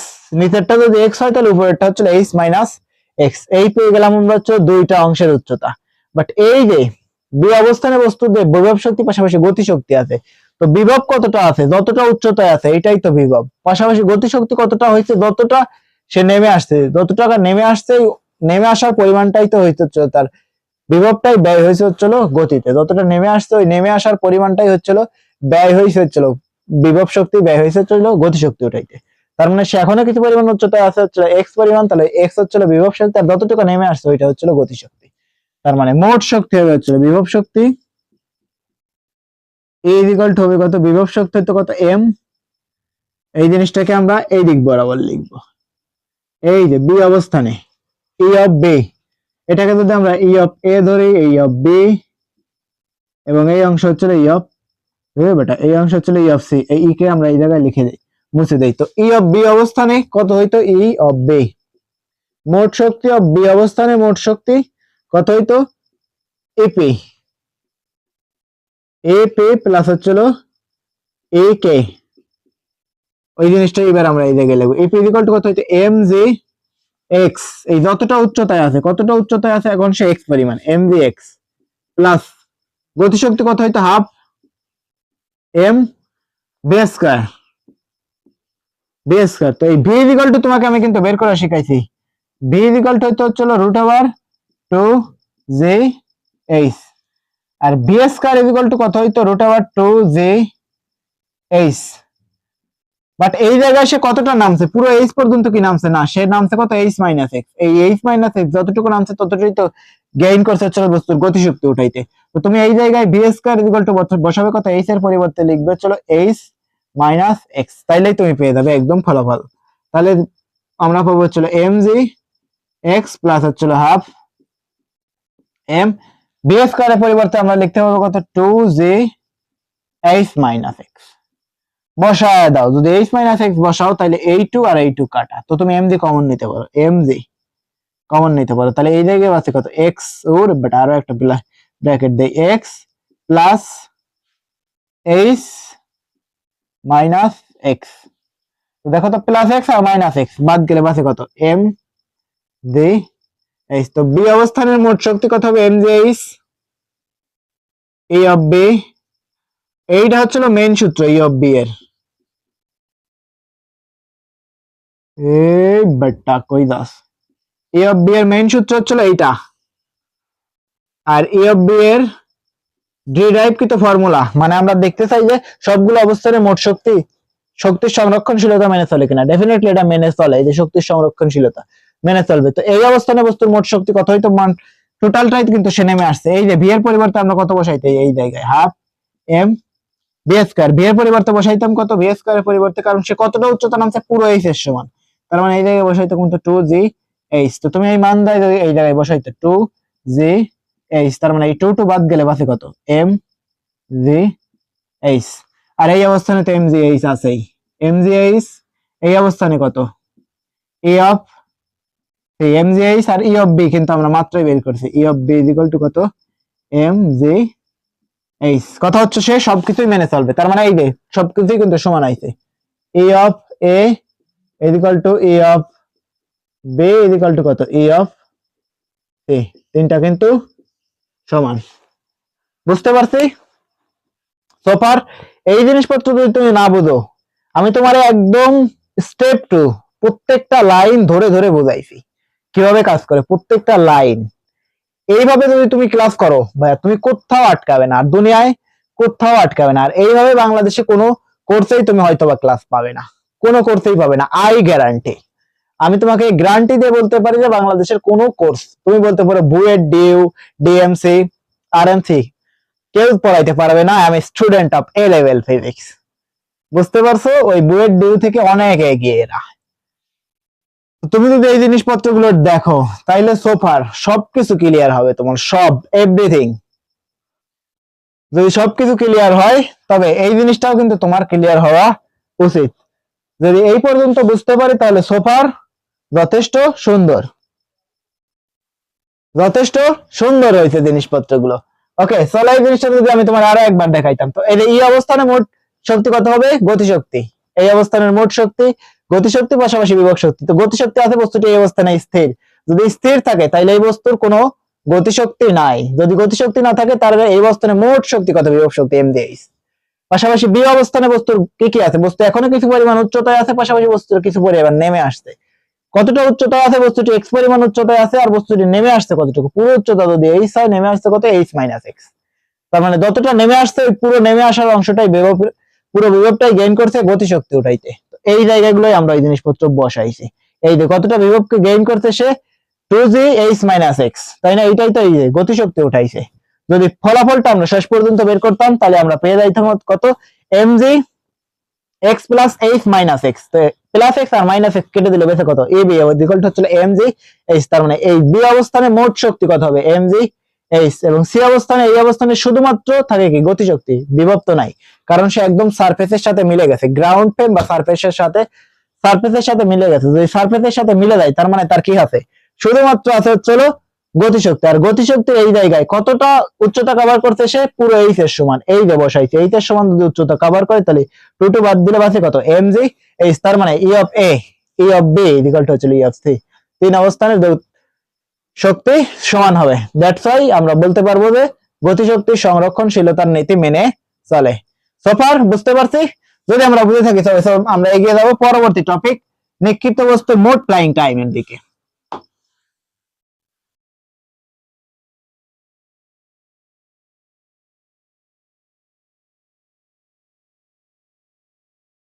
নিক্ষিপ্ত বস্তুর মোট ফ্লাইং টাইম কি? তো লেটস সে, এই যে আমি তোমার এই জায়গায় আগে ওই জিনিসটাকে লিখে দেই, নিক্ষিপ্ত বস্তু, নিক্ষিপ্ত বস্তুর মোট ফ্লাইং টাইম মানে বাতাস, এই জায়গাতে শূন্য বলা যাবে না, বাতাসে কতটা সময় সে ভেসে থাকে। কোন একটা বস্তুকে যদি আমরা ছুড়ে মারি তাহলে সে কতটা সময় বাতাসে ভেসে থাকবে, উড়ার সময়, flying time.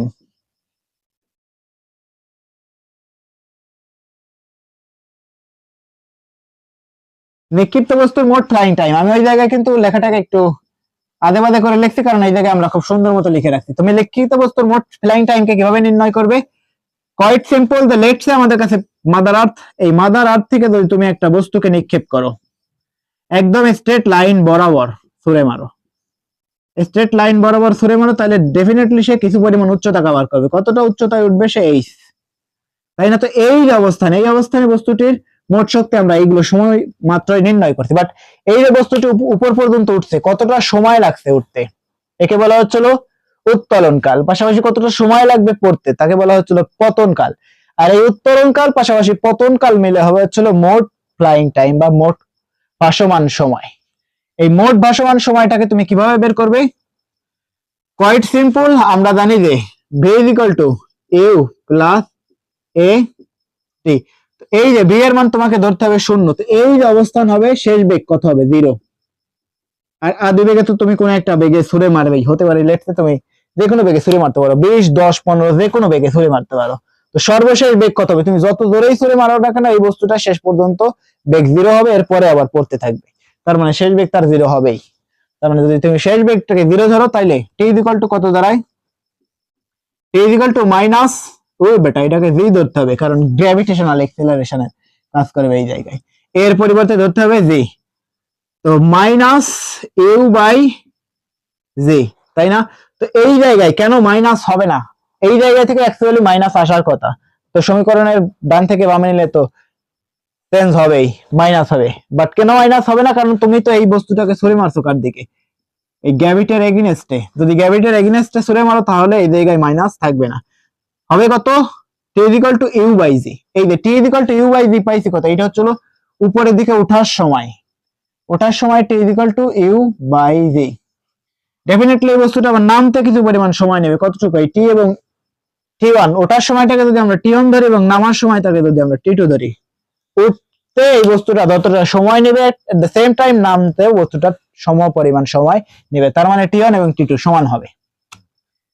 T one is equal to হবে কত? T two.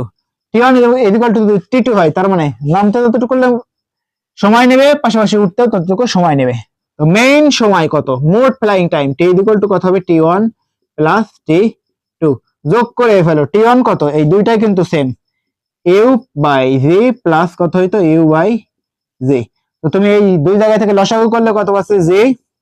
You are you যোগ করলে কত হয়? Two U. আমি একবারে এক লাইনে করছি, তুমি একটু ভেঙে চুরে করতেই পারো। তার মানে মোট ফ্লাইং সময় হইতো কত? T is equal to 2 U by G. T is equal to 2 U by G. তো তুমি যদি এই জায়গা থেকে মোট ফ্লাইং টাইম বের করতে চাও, তোমাকে কি জানতে লাগবে? শুধুমাত্র জানতে লাগবে চলো কত বেগে ছুড়ে মারছো, কত আদি বেগে ছুড়ে মারছো। এই বেগটা যদি আমরা বলে দিতাম তাইলে আমরা বের করতে পারতাম। হয়তো বা তুমি 20 মিটার পার সেকেন্ড বেগে ছুড়ে মারছো, যদি 20 মিটার পার সেকেন্ড বেগে ছুড়ে মারো তাইলেই কিন্তু তুমি পেয়ে যাবে কতটা সময় বস্তুটা আকাশে বাতাসে ভাসমান থাকবে। শূন্য তো বলা যাবে না, আমাদের চারপাশে তো বাতাস আছে, ইয়ার বাতাসে কতটা সময় বস্তুটা ভেসে থাকবে। তো চলো যদি আমরা এই জায়গায় সময়টাকে মেজার করতাম, টি ইজ ইকুয়াল টু 2 ইনটু কত? 20 ডিভাইডেড বাই জি কত? 9.8। তুমি যদি এই মানটা ক্যালকুলেটারে এখন বসাও আর এরপরে যদি সলভ করো, ভাব করে তুমি একটা আনসার পেয়ে যাবে, যেটা আসবে ওইটাই আনসার। এত সেকেন্ড, সময়ের একক কি? সেকেন্ড। এসআই এককে মান আসবে, তোমাকে বসাইতে হবে। এসআই এককের ইউনিট থাকবে কি? সেকেন্ড। বুঝতে পারছি সোফার? এই জিনিসপত্র কিন্তু সবার বোঝা উচিত কিভাবে কাজ করে। তো সময়কে কোন একটা বলকে যদি তুমি উপরের দিকে ছুড়ে মারো, ডেফিনেটলি এই জিনিসপত্রগুলো আমরা অ্যাকচুয়ালি কি সবসময় উপরের দিকে সোজা 90 ডিগ্রি বরাবর ছুড়ে মারি? ডেফিনেটলি না। আমরা তো কোনো একটা বস্তুকে চাইলে এরকম কার্ভ করে ছুড়ে মারতে পারি, তাই না? বাঁকা করে। বাট এই যে বাঁকা করে ছুড়ে মারার জিনিসপত্রগুলো এসএসসি লেভেলে নাই। একে বলা হচ্ছিল যে যদি কোনো বস্তুকে কার্ভ করে ছুড়ে মারা হয় তাকে বলা হচ্ছিল প্রাস। এই প্রাসের জিনিসপত্রগুলো কিন্তু তোমার নাই। এই প্রাসের জিনিসপত্রগুলো কিভাবে বের করতে হয়? এই যে কোন একটা বস্তু ছুড়ে মারার জন্য সে কিন্তু দুইটা দিক বরাবর গেছে, এই যে ভি নট বেগে ছুড়ে মারছে। তো যদি এই কোণটা থিটা হইতো তাহলে এই দিকের একটা অংশ আসতো ভি নট এর, এই দিকের অংশ আসতো কত? V naught cos theta. এই কোণটা কত? থিটা। যে দিকের সাথে কোণ সেই দিকের সাথে কস। আর এই উপরের দিকের অংশ কত আসতো? V naught sine theta. এই যে cos theta sin theta V naught, এই জিনিসপত্রগুলো কি তোমার আছে? ডেফিনেটলি নাই। যদি এই জিনিসপত্রগুলো তোমার না থাকে তো ওই প্যারাটা তোমার উপরে দিয়ে লাভ নাই। তো এই জিনিসপত্রগুলোকে আমরা স্কিপ করব, বড় হলে তোমাকে এই জিনিসপত্রগুলো শেখানো হবে। তো এই জিনিসপত্রগুলো যদি বুঝতে পারি, চলো আমরা এগিয়ে যাবো পরবর্তীতে হাতুড়ি এবং পেরেক। কোন হাতুড়ি এবং পেরেক দিয়ে যদি আমরা, যখন আমরা লোহা গাড়ি কোন একটা দৃঢ় অবলম্বনের ভিতরে পেরেক গাড়ি, তো এই পেরেকের জিনিসপত্র আমরা এবার দেখবো অ্যাকচুয়ালি হাতুড়ি এবং পেরেক দিয়ে কিভাবে কাজ করা হয়। হাতুড়ি ও পেরেক,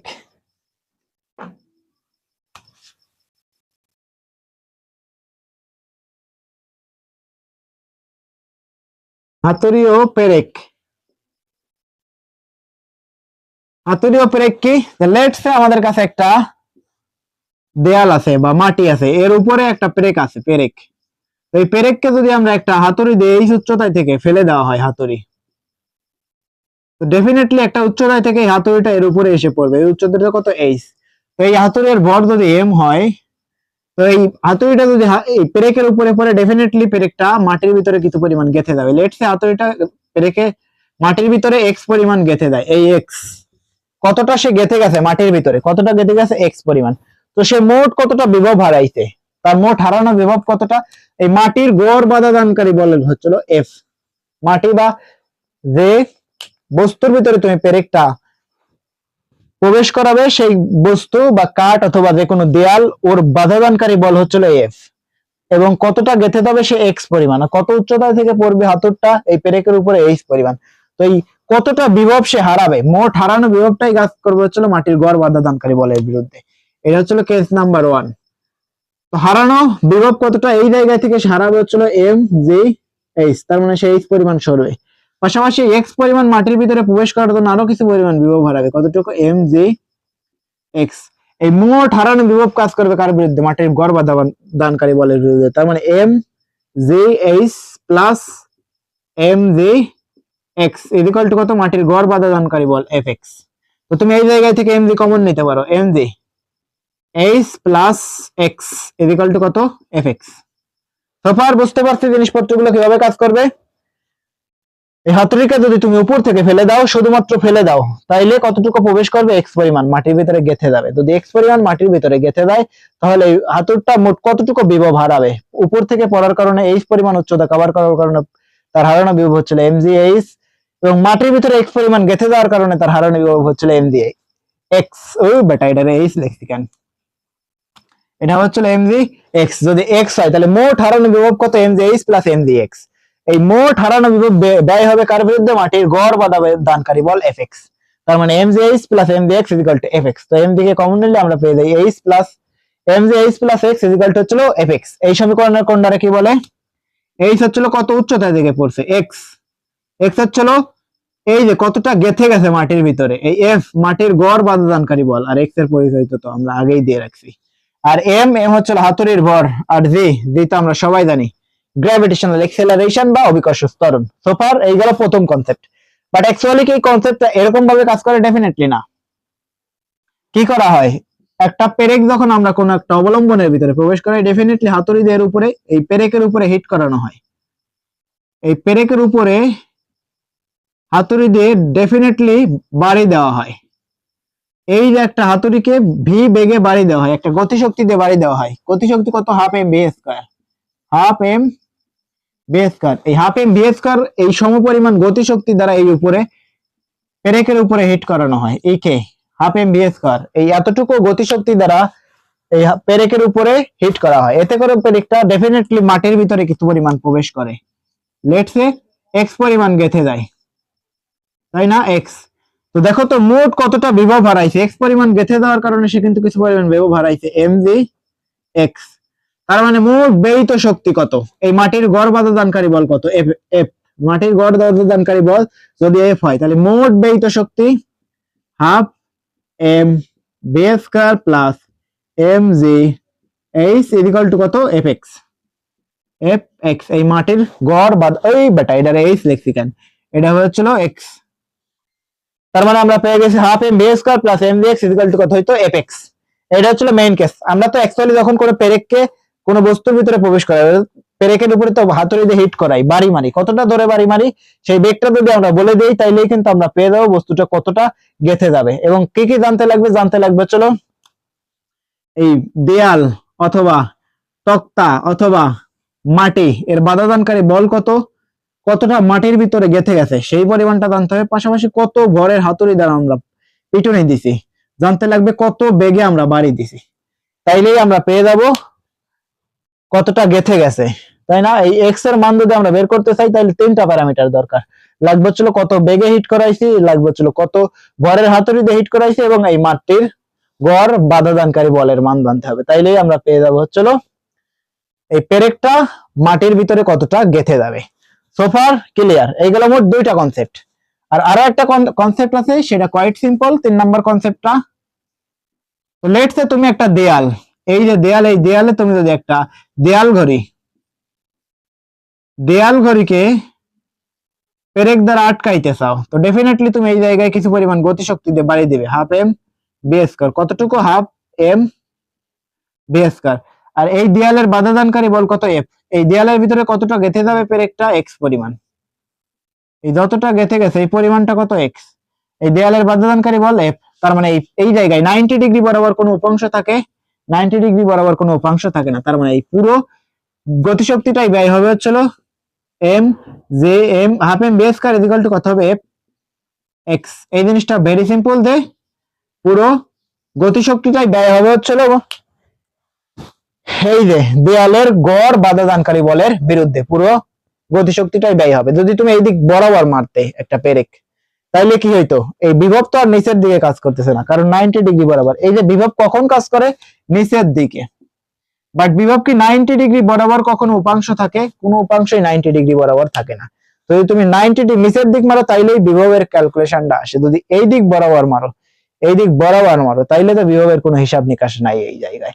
তার মানে পুরো গতিশক্তিটাই ব্যয় হবে হচ্ছিল বস্তুর মাটির গড় বাধাদানকারী বলের বিরুদ্ধে। সোফার এই গেল হাতুড়ি পেরেকের মোট 3টা কনসেপ্ট। এর উপরে আর হাতুড়ি পেরেকের কোনো কনসেপ্ট নাই। এইরকমই হতে পারে। তো আরো একটা কেস হতে পারে, যদি তুমি উপরের দিক মারো একদম এই দিক বরাবর, তো ওই কেসটা তোমার এই জায়গায় নাই। ওকে, চলো আমরা এগিয়ে যাই পরবর্তী টপিকের দিকে, সেটা হচ্ছে উচ্চতা। এই উচ্চতায় বিভব শক্তি গতিশক্তির কত গুণ হবে? এই কোশ্চেনটা খুব বেশি বেশি আসে পরীক্ষায়, যে কোনো একটা বস্তুকে তুমি এই উচ্চতা থেকে ছেড়ে দিছো, সে কত উচ্চতায় আসার পরে তার বিভব শক্তি গতিশক্তি 1/4 হবে। পাশাপাশি গতিশক্তি উপর থেকে পড়ার পর 1/4 অথবা কত গুণ হবে? 2 গুণ হবে, 3 গুণ হবে, 1/4 হবে, 1/3 হবে, মানে 1/2 হবে, হাফ হবে, যে কোনো জিনিসপত্রই দিয়ে দিতে পারে। তো এই জিনিসপত্রগুলো আমরা কিভাবে ক্যালকুলেশন করব? তো এর শর্টকাটটা আমরা আগে তোমাকে শিখাবো। ইলেভেন্ট ফর্ম থেকে শর্টকাট সূত্রটা তুমি শুধুমাত্র মনে রাখবে। পরবর্তী টপিক থাকবে হচ্ছে যে এই উচ্চতায় বিভব শক্তি কত গুণ হবে? এম গুণ হবে। এই যে পুরো বোর্ডটাকে আমরা আরো একবার মুছে ফেলি।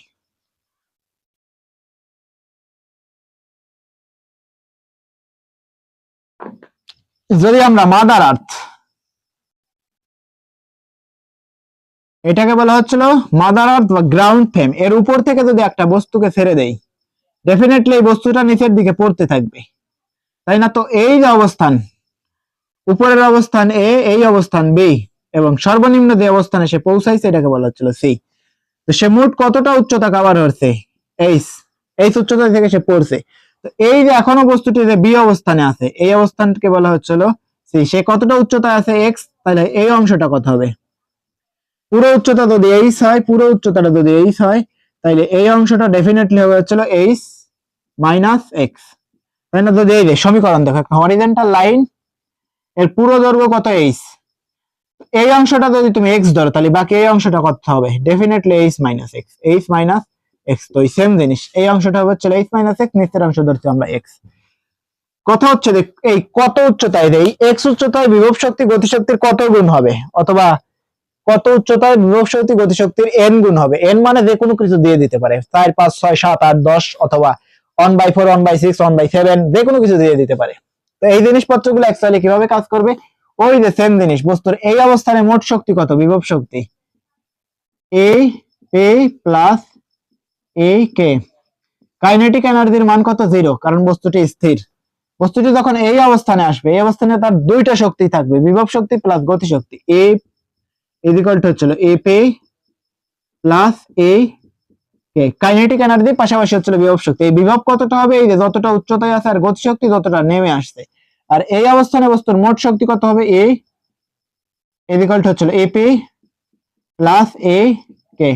তো এই যে ইপি এর মান কত হবে? এই জায়গায় 0, কারণ সে গ্রাউন্ড ফ্রেমের সাথে মিলে গেছে।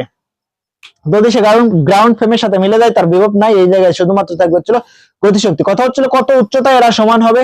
এই যে যতটা নেমে আসছে এই জায়গায় থেকে, তুমি বসাও উপর থেকে নেমে আসতে কতটা, আর এই জায়গায় যে অবস্থানে পৌঁছাইছে, তার মানে এম জি যত উচ্চতায় আছে, কতটা উচ্চতায় আছে? X, M G X equal to কত? যতটা নেমে আসছে, এই নেমে আসাটাই তো বস্তুটির গতিশক্তিতে রূপান্তরিত হয়েছে, হাফ এম বি স্কয়ার। তো ভি ইজ ইকুয়াল টু আমরা কিন্তু তোমার মাত্রই শিখাইছি, ভি ইজ ইকুয়াল টু 2জি এইচ রুট ওভার 2জি এইচ। যদি তুমি ভি স্কয়ার বের করতে চাইতে সরাসরি, তার মানে বাস্তব কত 2জি এইচ। আর এই যে এইচ যতটা নেমে আসতেছে, এই কেসে নেমে আসছে কত এইচ মাইনাস এক্স। এই এইচ এর পরিবর্তে তুমি বসাবে কত এইচ মাইনাস এক্স। সোফার বুঝতে পারছি কত গুণ হবে বিভব শক্তি গতিশক্তির N into half M B square. তো আমরা ধরছি তো এন গুণ হবে, তাই না? তো চলো আমরা এই জায়গায় থেকে এম এম তুমি কেটে দিতে পারো, পরবর্তী লাইনেও তুমি কাটতে পারো। যদি আমরা এই জায়গায় বসাই M G X equal to কত N into half M, B এর পরিবর্তে আমরা বসাইতে পারবো কত 2জি এইচ মাইনাস এক্স। তো তুমি দেখো এই জায়গাতে জি এম কাটা, বাঁচে কত এক্স ইকুয়াল টু এই টু ও কাটা N H minus x, N H minus x, এইটাকে আবার এক্স দেবে বসো না, এন এইচ মাইনাস এক্স। তাইলে তুমি যদি এই এন কে ভিতরে গুণ করাই দাও, তার মানে কত আছে N H minus N x equal two আছে কত এক্স। বের করবো আমরা কি এক্স, এক্স কে এই সমীকরণের এই পাশে পাঠায় দাও, নেগেটিভ কে এই পাশে পাঠালে কত হয় positive, x plus N x equal to কত হবে এন এইচ। তো তুমি যদি এক্স এক্স গুণ করাই দাও, তুমি এই জায়গা থেকে এক্স কমন নাও, এক্স কমন নিলে বাঁচে কত 1 প্লাস এন। বুঝতে পারছো আমি লেখাটাকে সুন্দর করি, 1 প্লাস এন ইকুয়াল টু কত হবে এন এইচ। তো তুমি চাও হলো এক্স বের করতে, এক্স ইকুয়াল টু কত হবে N H divided by 1 plus N, তাই না? এই যে সোফার এখন তুমি যে সূত্রটা পাইলে, এই সূত্রটা তুমি মনে রাখবে, যে বকুল ভাই তোমারে পড়াইছিল আজীবন মনে রাখবে যে কত গুণ হবে এই সূত্রটায়, x equal to nh divided by 1 plus n, 1/3 হবে 1/4 হবে, যে কোনো জিনিসপত্রই তুমি বোঝাইতে পারবে। আমি তোমার এই জায়গা থেকে একটা ম্যাথ করায় দেখাই। তো চলো আমরা এই জিনিসটাকে তোমাকে আরো একবার শেখাই, এরপরে ম্যাথটা করাই। কিভাবে হয়েছে যদি আমরা আরো একবার দেখতাম, যে এই যে তুমি এই জিনিসটা সুবিধায় মনে রাখবে কিভাবে, যতটা উচ্চতা নেমে আসছে ততটাই বিভব শক্তি গতিশক্তিতে কনভার্ট হবে। আর এখনো তার কতটুকু বিভব জমে আছে, যতটা উচ্চতায় এখনো সে আছে, কতটা উচ্চতায় আছে এখনো সে এক্স পরিমাণ, আর নেমে আসছে কতটুকু এইচ মাইনাস এক্স। তার মানে এমজি এক্স ইকুয়াল টু হচ্ছিল আমরা গতিশক্তির সংরক্ষণশীলতার নীতি থেকে কি জানি, যে কখনোই কোনো শক্তি লস হয় না, এক শক্তি একটা থেকে আরেকটাই কনভার্ট হয়, তাই না? তার মানে এরা দুইজন সমান হবে। তার মানে MG X equal to N into half M B square, কত গুণ হবে এন গুণ হাফ ইন্টু ভি স্কয়ার। তো এই যে বি এর পরিবর্তে আমরা বসাইছি কত 2জি এইচ মাইনাস এক্স, 2জি H minus X B square, 2জি এইচ মাইনাস এক্স। তো এই সবগুলো থেকে এমজি কাটা, x equal to n into h minus x, তাহলে x ইকুয়াল টু n দ্বারা সবগুলো গুণ করে দাও, nh মাইনাস nx। তার মানে এই x টা এই পাশে আসা হচ্ছিল নেগেটিভ, যদি ওই পাশে যায় তাহলে কি হবে positive, x plus n plus x equal to হচ্ছিল nh। তো যদি তুমি x এ কমন নাও তাহলে বাঁচে কত 1 প্লাস h ডিভাইডেড বাই, ওরে বেটা এটা তো x হবে, h কেন 1 প্লাস n, সরি এই জায়গা থেকে তো আমরা x কমন নিয়েছি, x এইটা হচ্ছিল 1 প্লাস n, লেখাটা একটু বেশি ভাবে হয়েছে 1 প্লাস n। তাইলে যদি আমরা এই x টাকে বের করতে চাই, x equal to nh divided by 1 plus n। তো যদি আমরা এই জায়গায় মান দিয়ে দিতাম যে কত গুণ হবে, বিভব শক্তি গতিশক্তির 1 বাই, বিভব শক্তিকে কি প্রকাশ করা হয়, p equal to 1/4 equal to হচ্ছিল এই কে গতিশক্তির 1/4 হবে। কত উচ্চতায় বিভব শক্তি গতিশক্তির 1/4 হবে 1/4। আমি কিন্তু তোমার মানটা দিয়ে রাখছি যে কত উচ্চতায় বিভব শক্তি গতিশক্তির n গুণ হবে, এই উচ্চতাটা কত x। এই সমীকরণে আমি তোমাকে আগে পরিস্থিতি শিখাই, এত কিছু শেখার পরে যদি তুমি এই পরিস্থিতিটাই না জানো তাইলে কিন্তু সমস্যা। এই x হলো কত উচ্চতায় এদের গুণ হবে, x হচ্ছিল উচ্চতা, ও এই x এর পরিচয়টা হচ্ছিল কত উচ্চতায় n গুণ হবে, কত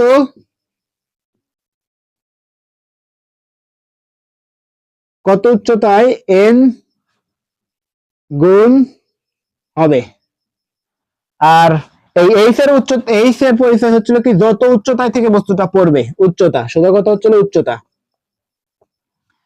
আর এন, এন হচ্ছিল কত গুণ হবে, এন এর পরিচয় কি, এই এন আর এইচ কিন্তু সেম হয়ে যাচ্ছে, এন এইচ, এন হচ্ছিল কত গুণ হবে, কত গুণ, কত গুণ বা কত শতাংশ হবে, তাই না? এই জায়গায় যদি আমরা 1/4 কে বসাইতাম, যদি তুমি দেখো এই কোশ্চেনটা অলরেডি তোমার আসছে, এই জায়গায় কোশ্চেন তো আমি সলভ করছি না, তোমাকে ধরে রাখছি যে কত গুণ হবে। তো আমি সূত্র পাইছি কি রে, x ইকুয়াল টু, আমরা কি সূত্র পাইছি, x equal to NH divided by 1 plus n। তো তুমি বসাও n এর মান বসাও 1/4, 1/4 into h divided by 1 plus 1/4। তুমি যদি ক্যালকুলেশন করতে বাসে কত, h/4 ডিভাইডেড বাই, এই জায়গায় যদি লসাগু করি তাহলে 4 প্লাস 1 মানে 5/4। তো এই 4 আর এই 4 যদি কাইটা দিতে তুমি বাঁচতো কত, h/5। তো যদি আমরা এই উচ্চতাটাকে বলে দিতাম, উচ্চতা যদি বলে দিতাম হয়তো বা 20 মিটার উপর থেকে পড়ছে, তার মানে কত হইতো, 20 বসাইলে h এর মান যদি তুমি 20 বসাও, 20/5, 5 ইজ ইকুয়াল টু কত আসতো, 4 বেটা 4 মিটার। 20 মিটার উচ্চতা থেকে যদি তুমি বস্তুটা ছেড়ে দিতে তাহলে কত উচ্চতায় বস্তুটি বিভব শক্তির গতিশক্তির 4 গুণ হয়তো, 4 মিটার উচ্চতায়। এই যে পেয়ে যাইতাম আমরা আনসার। সোফার বুঝতে পারছি। এই জিনিসপত্রগুলো যদি এর পরেও তুমি না বলো তাইলে তোমাকে আরো একটু বেশি পরিশ্রম করতে হবে ভাই, আমি তোমাকেই বলছি যে তোমাকে এর থেকে আরো একটু বেশি পরিশ্রম করতে হবে। তো এই যে কথা একটা আছে যে পরিশ্রম তোমাকে বিশ্বাসী বানাবে, আর বিশ্বাসীরা সর্বদাই বিজয়ী হবে। তুমি যদি পরিশ্রম না করে বসে থাকো, যে আল্লাহর দুনিয়ায় এমন একটা দিন আসবে যে যেই দিনে আমার জীবনের সবকিছু ঠিক হয়ে যাবে, হয়তোবা এরকম দিন তোমার জীবনে কখনোই আসবে না, কারো জীবনে আসে না, আর তোমার জীবনে আসবে না। আলাউদ্দিনের চেরাগ বলে লাইফে কোনো কিছু হয় না, তোমাকে স্টেপ টু লেগে থাকতে হবে, প্রত্যেকটা দিন একটু একটু করে চেষ্টা করে যেতে হবে। যদি তুমি এরকম পরিস্থিতি মেনে নাও তাইলেই হয়তোবা তোমার জীবনে কোনো একটা দিন হয়তোবা ভালো কিছু হইলেও হইতে পারে। সবকিছুর সিদ্ধান্ত নেবেন আল্লাহ সুবহানাহু ওয়া তাআলা, আমাদের হাতে কি আছে, শুধুমাত্র পরিশ্রম করে দেওয়া। কারণ ওই যে তোমাকে মনে রাখতে হবে, বাঘ কখনো শিকারের সময় পিছনে তাকায় না, শুধুমাত্র এদের উদ্দেশ্য থাকবে সামনে, পিছনে দুনিয়ায় যা কিছু তাই হয়ে যাক, ডাজেন্ট ম্যাটার, আমরা থাকবো শুধুমাত্র সামনের দিকে। সোফার এই গেল হচ্ছিল আমাদের টোটাল কনসেপ্ট, কত উচ্চতায় হবে এই জিনিসটা তুমি একটু স্ক্রিনশট দিয়ে নাও, আর একবার এসএস স্ক্রিনশট মারো।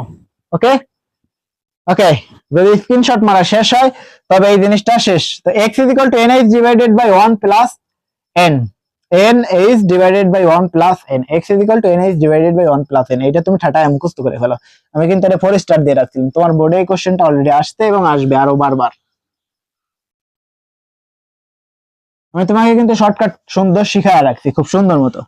তাহলে আমরা পরবর্তী টপিকের দিকে এগিয়ে যাই। পরবর্তী টপিক হচ্ছিল কর্মদক্ষতা বা পাওয়ার ও ক্ষমতা। ক্ষমতা ইকুয়াল টু কি, ক্ষমতা বা পাওয়ার,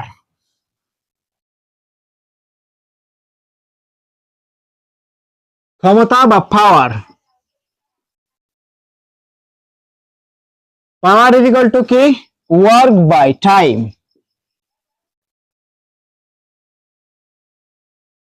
ওয়ার্ক বাই টাইম। ক্ষমতা, পাওয়ারের ইংলিশ কি, ক্ষমতা,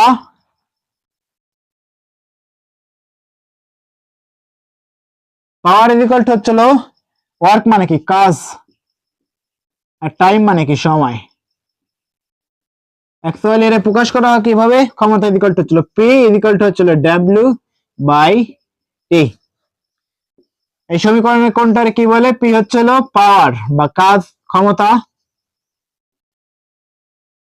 ক্ষমতা, ডাব্লিউ, ডাব্লিউ হচ্ছিল কাজ, আর এই টি, টি হচ্ছিল সময়, টি কত, সময়। টি যদি সময় হয় তাইলে এই জায়গায় তুমি এই কেসটাকে আরো বেশ কিছু এক্সিকিউটিভ করতে পারো জিনিসপত্রগুলো। টু বি ভেরি অনেস্ট, তুমি এই জায়গা থেকে বেশ কিছু জিনিসপত্র লিখতে পারো যে পি ইকুয়াল টু হচ্ছিল ডব্লিউ বাই টি। এই ডাব্লিউ এর পরিবর্তে তুমি লিখতে পারো হচ্ছিল, আমি কিন্তু এর আগেই তোমার শিখাইছি, F into S divided by T.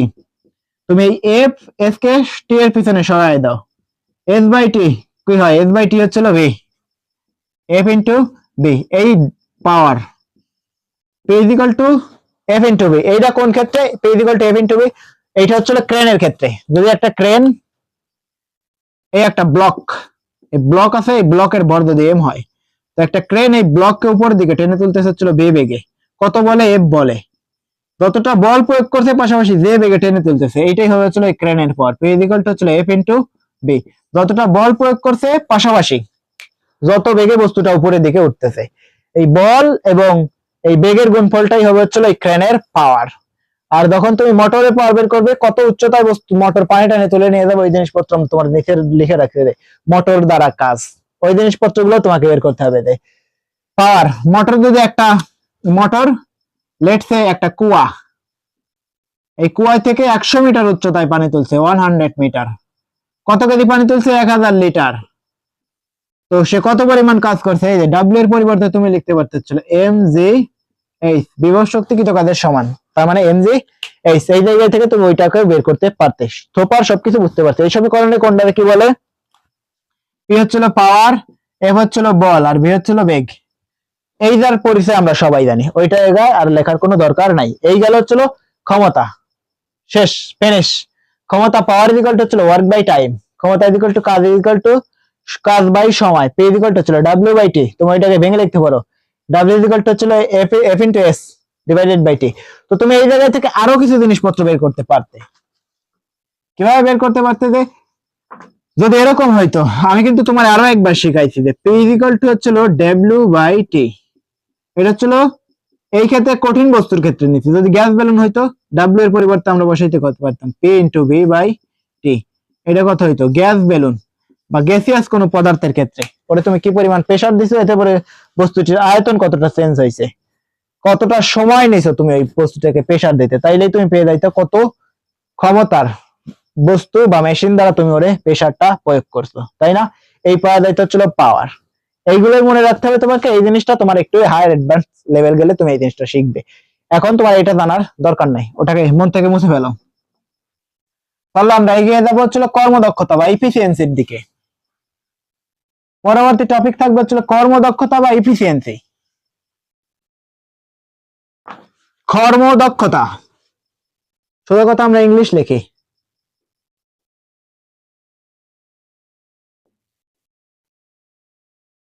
Efficiency বা কর্মদক্ষতা, তো এফিসিয়েন্সি ইকুয়াল টু কি?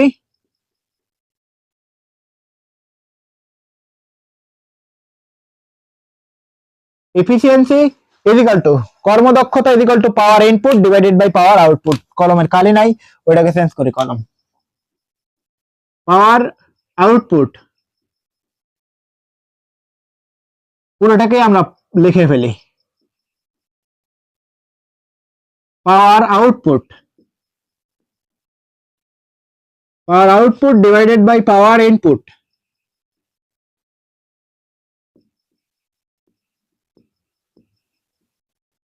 পাওয়ার আউটপুট বাই পাওয়ার ইনপুট। তো এটাকে ফর্মুলার আকারে কিভাবে লেখা হয়? এটা এটা ইকুয়াল টু হচ্ছিল ইন শর্টে লেখা হয় পাওয়ার আউটপুট ও ইউটি, এটাকে ছোট করে লেখা হয়। পাশাপাশি পাওয়ার ইনপুট কে লেখা হচ্ছিল পাওয়ার আইএন, ইনপুট ইনটু 100% তুমি দিয়ে দিলে পরে পার্সেন্টেজ চলে আসবে যে কত শতাংশ হবে এর কর্মদক্ষতা। এই গেল কর্মদক্ষতার সূত্র।